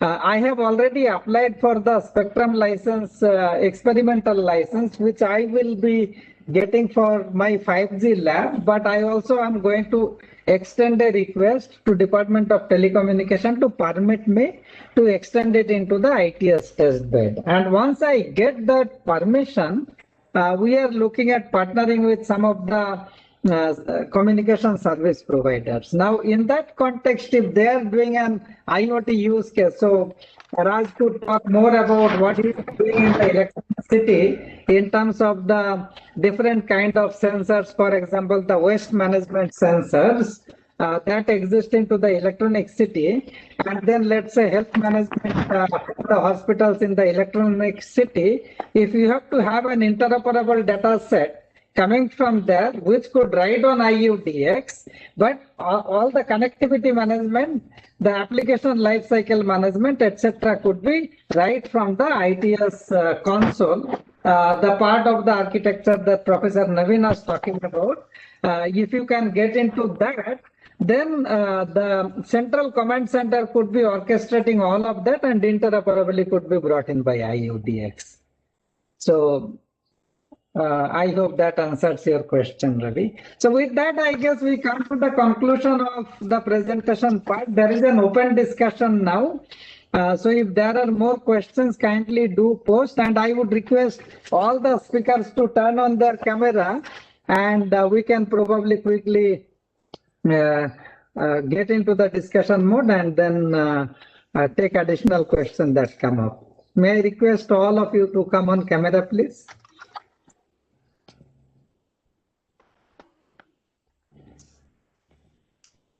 Okay. I can see Ghana. I am looking at the question.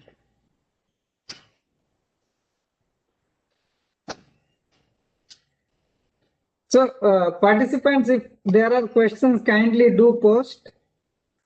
I can see Navin sir, Gana, Sandeep, Raj, Shailesh. Niran's camera is off.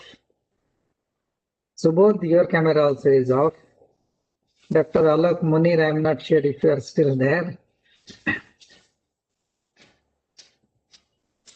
Still there, but I think, let the panelists discuss. Yeah, so we are not getting any audience. It was a very fantastic presentations, and I have taken a lot of notes. It's pretty interesting. Thank you. Yeah, thank you for the kind words, Dr. Alok. Yeah, maybe I'll take a photo of this just for the record's sake. So if Subodh, if you are still listening, please come on camera. Nirant, Munir, please do come on camera. Nirant, I can see now. I'm sorry about the background noise from my neighborhood. There is nothing I can do about it. So let me take a couple of. Ganeshan, you have to put little more smile on your face while I'm taking the photo. Dr. Alok, I cannot see you. Tell me when you are taking.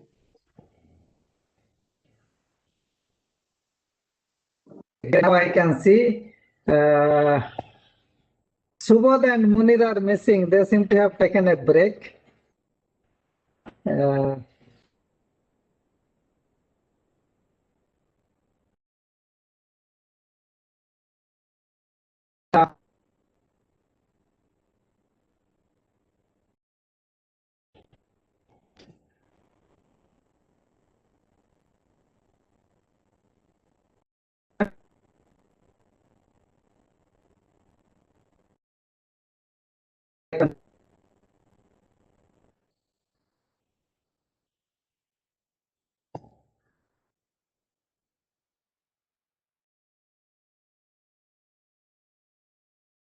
Navin sir is on mute, I think. Sandeep, would you like to see?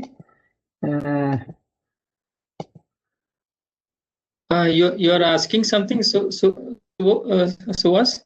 Yeah, I was asking to look at. I looked into the question. I think there is no question. So Ramnik was saying that great to see everybody, but missing the in-person meet last time. Yeah, so Ramnik, we have this pandemic to settle before we can meet, but definitely looking forward to meet in person, all of you. I have put a open question, right? I don't know. I need to remember it. But Subodh is here. Yeah, Subodh is not there. So let me go back to your open question. I'm trying to finish your open question.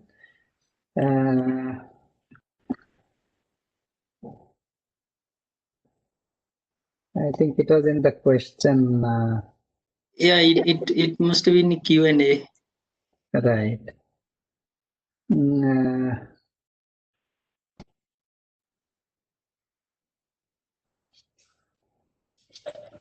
Actually, if I remember, I will just repeat it. We've seen that in different cities of India, different segments or entity of ITS components is installed and operative. For example, Indore, Jaipur, they have worked to some extent on traveler information. However, it is not complete. But if at a national level a framework is designed, then any city or agency can follow and keep implementing in part. Is it being followed already or not? Is it right approach or what can be done, whether NHA is leading from government or doing on its own? Yeah, so if I clarify further, sorry, again some background. So it is seen that like Indore, Jaipur and many other cities, they have implemented a small segment of ITS. For example, traveler information you can find if you visit Indore.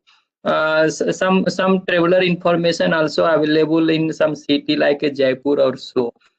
So number one, some organization might be implementing after taking permission for a municipal of the city or so on. another question is, at national level, do we have any framework which any of these organization can follow in developing and then start using this in their city or so on? Also, Subodh mentioned that the National Highway Authority of India, who is taking such initiative. So the question is whether NHAI is leading this from the government front, or they are doing their own, like what we are doing, something like that. So that is the question that I had. Yes, so Naveen sir, since Subodh is not active, probably I'll share my thought and then perhaps Nirant and others can add. Sandeep, you also have some insight. My thinking is that we really need to onboard them in the Industry Connect program and collectively arrive at it. From the literature survey I have done, I am getting a sense that there are multiple isolated activities taking place, but they are not interconnected. So if we have to make a national level policy to put all of them together and see what is going to be the best possible way for us to evolve this intelligent transportation system, everybody would need to come together. So I think two things that we are doing would be relevant. One is this ITS. If we can bring them on, this is going to be really useful. So as an action I have taken, I am going to talk to Mr. Sushil Kumar, DDG for the TEC, who is looking after the transportation system. He also is part of a task force in TSDSI, and the ITS is a key focus area for him. So I also am involved into doing a liaison between IEEE and 3GPP through TSDSI to look into the cross leverage of the 3GPP and the IEEE technologies for the national standard.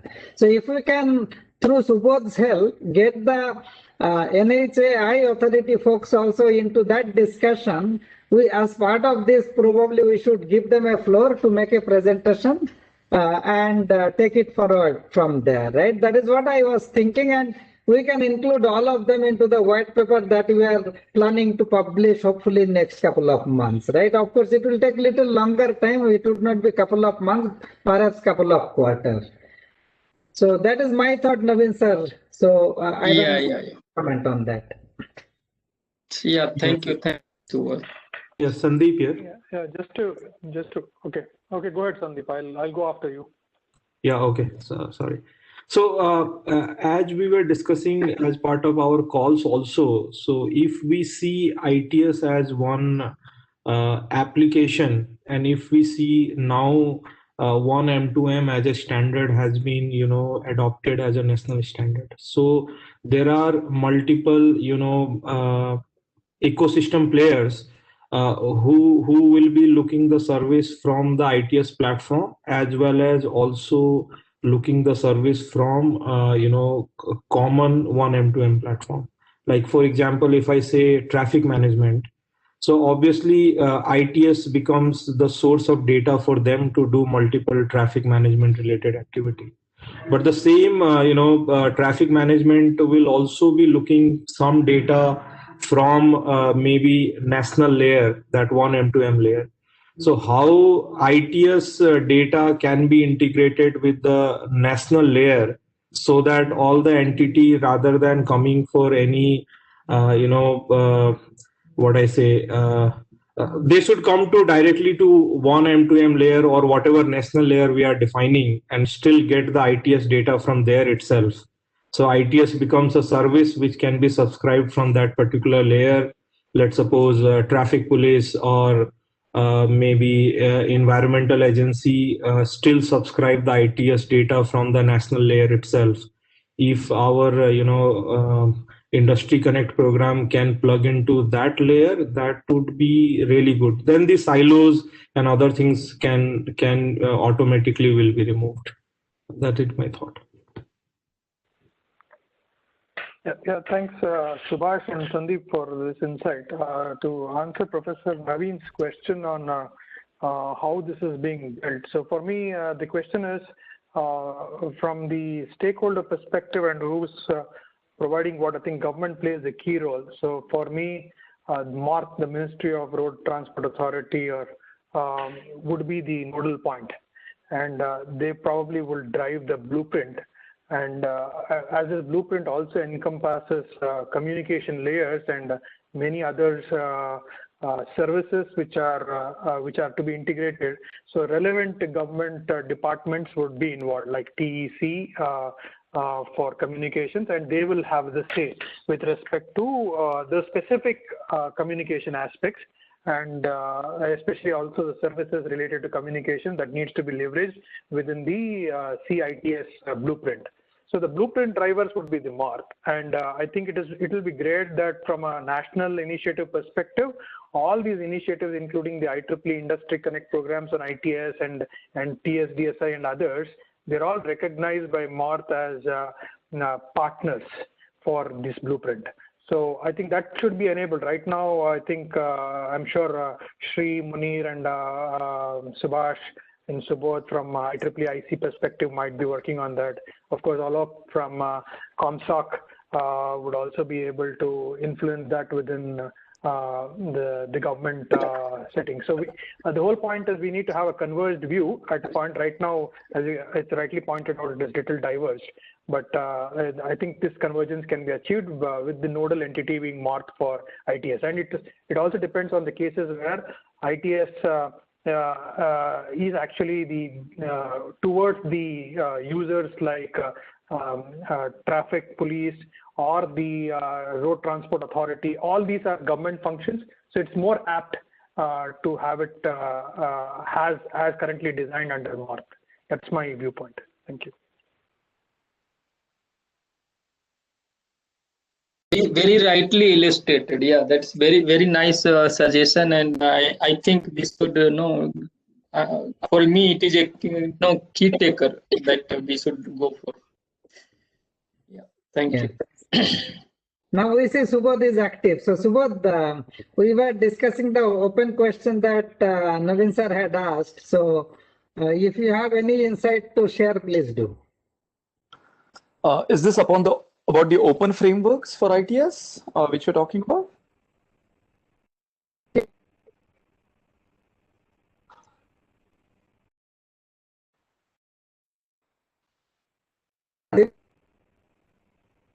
Okay, I will just briefly illustrate to Subodh. Sure. Yeah, sorry, the voice was choppy. I kind of lost you there, Subhash. Do you mind repeating? No, Naveen sir, it will be best you do it.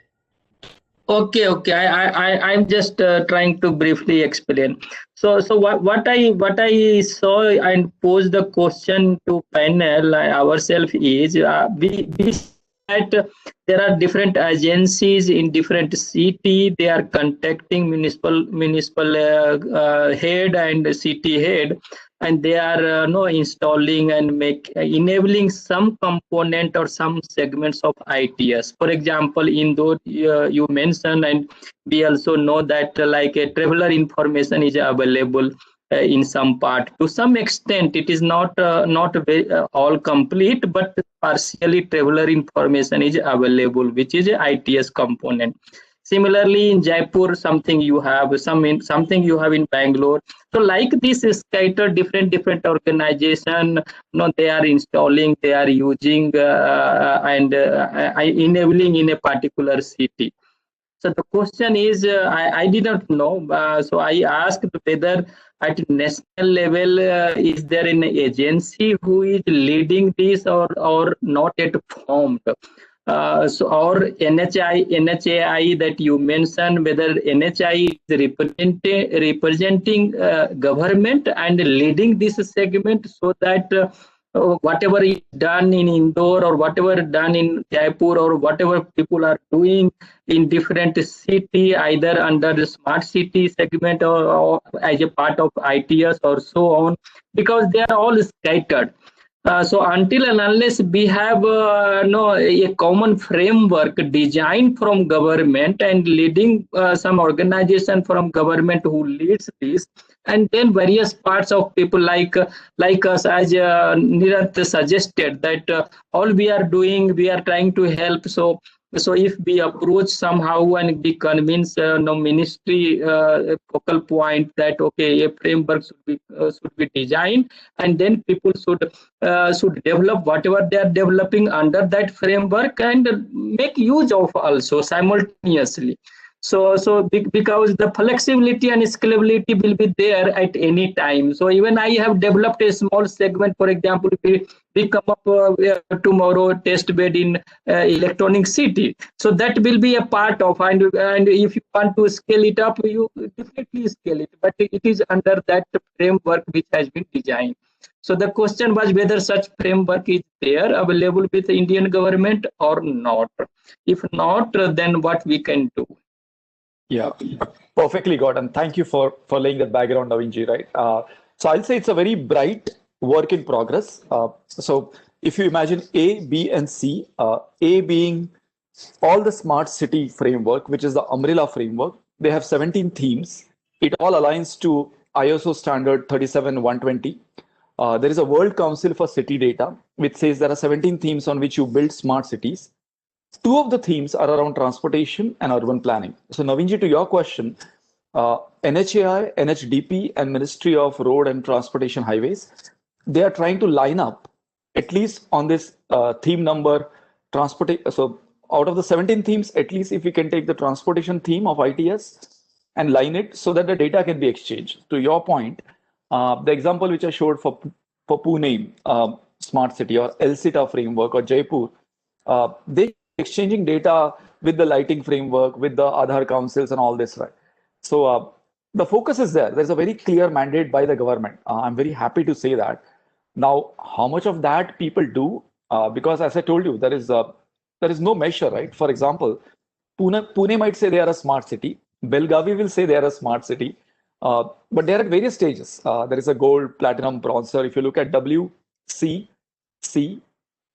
the World Council for City Data, officially as per them, there are only 2 smart cities in the whole world, but you'll find at least 50 making claims, right? And that is the hurry in which every city wants to claim. And out of this 17 indicators, 2 are there for transportation and urban planning. So in India, I think NHAI, NHDP, the development body, and NHAI, they're trying to line up highway engineering, transportation, which is also Mr. Nitin Gadkari's main portfolio, and everything to reflect as part of the World Council data. So it's a good work in progress, if you ask me. And that's why I took the liberty of saying Delhi-Mumbai infra corridor, or even there is this huge effort by, I think by the UP government, especially for all the greenfield highways they're doing, all the way from Agra in Delhi, you land up in Lucknow. Most of this highway engineering things is falling under ITS as well. So I find good synergy, if you ask me. But again, some of it is marketing, some of it is politics. Every city wants to say they are the gold standard in smart cities, and ITS too. But I think to Subhash's point, right, how effectively they share data and what outcomes and use cases they solve, that is more important to me than achieving a gold standard in a smart city. Yeah, that's all I can say now. But okay, to add on this, I are saying that like a green corridor or other thing, they are following some part of ITS. So when they design, whether it is NHAI or NHLD, whatever you are saying, are they following some standards, or they are trying to put their own camera for EC collection and so on? No, they would follow. So typical NHAI would give a contract, let's say to JP or even L&T. For example, L&T is doing the whole Mumbai-Ahmedabad bullet train, right? L&T is also doing the Delhi-Mumbai Greenfield Expressway. L&T ITL would enforce some of the ITS pillars are there, right? So L&T would not blindly put a very passive toll collection. They would make sure they're adhering to 3 or 4 pillars of safety, monitoring, passenger safety, which falls under ITS. That's why I specifically use the name. Capit Cummins is one, L&T, Tech Mahindra. They're all trying to go more notches higher and make sure all this data sharing happens very effectively. it's a good moment. It's a good moment, and the fact that we are exiting from this build, plan, build, and transfer model of highways to a hybrid annuity. And you can sell it and monetize your highways for the next 10 years. That's how Mumbai-Pune is being done. And I think that model is good, because the more the highway people start using, the more way it is monetized, the more technology you can roll out. And it's called as a HAM model, HAM. If you go on NHAI's website, they have given all these regulations as well. They don't call it ITS technically so swiftly as we do, but you'll find Navinji and to everyone who asked this question, a lot of it is in line. A lot of it is in line, right? And the cities, they continue on their own speed. They have other priorities than just transportation. Jaipur is more gung-ho on tourist. Pune was more gung-ho on senior citizens and waste collection. I think Belgavi, Hubli, and Dharwad, they want to make, again, transportation as the main pillar. So every smart city has taken 2 or 3 core themes.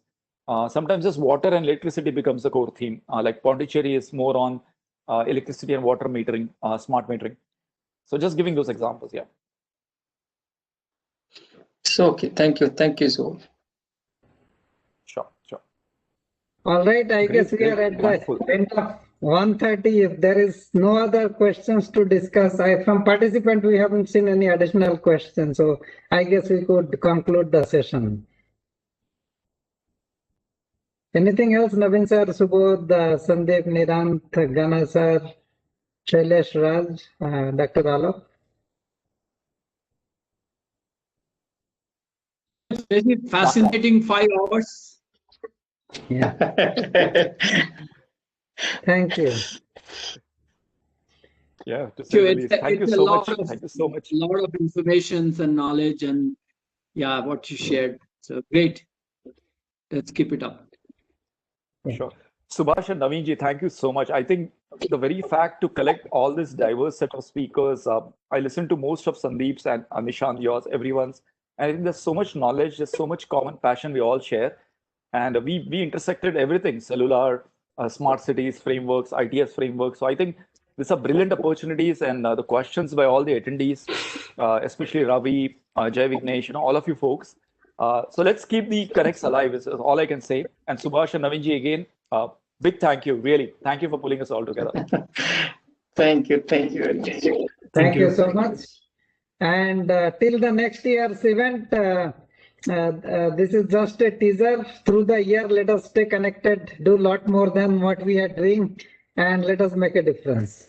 With that note, thank you so much. Thank you. So I think we might need to know little push. I'm very much the information that Nirant has suggested. I think we should take it very positively and try to prepare some sort of pre-blueprint, we can say, for the government to go ahead. And let us see how we can push it so that the government might prepare a blueprint and which can be valid, which can be used in the entire nation at least. And we might have a role to play in this case. So I'm really very happy and very fascinated with Nirant's suggestion. And we should definitely try to prepare such a document and send it to government for towards preparing a blueprint or something like that. And I think now we have so many people around that they might help to support this activity. When government official also they will now our Alok Nath, he himself is very well connected to government, so that pushing such documents might not be a problem now, right? So yeah, over to Nirant. Nirant has something to say. No, I think I agree with your intentions, and it's a great team. Thank you, Subhash, Subodh, again on the IEEE IC team, Shri, Munir, and also Alok for spearheading these type of workshops where they are bringing like minds together, and we're thinking better of the country. Thank you so much for involving me. Thanks, Nirant. And in fact, I'm going to... and Subodh sitting at the same place. that's just a virtual. Yeah. So I just trying to say that Professor Naveen Nirant, I am going to pull you in another task force, which I very recently have been entrusted by Professor Hari. So watch out for all your good work. You are going to be rewarded with more work. Sure. Happy to participate. Thank you so much. Thank you all. Have a nice weekend. Thank you. Thank you. Munir, Shri, thanks a lot. Bye-bye. Bye, team. Thank you, everyone. Bye. Bye. Bye. Thank you.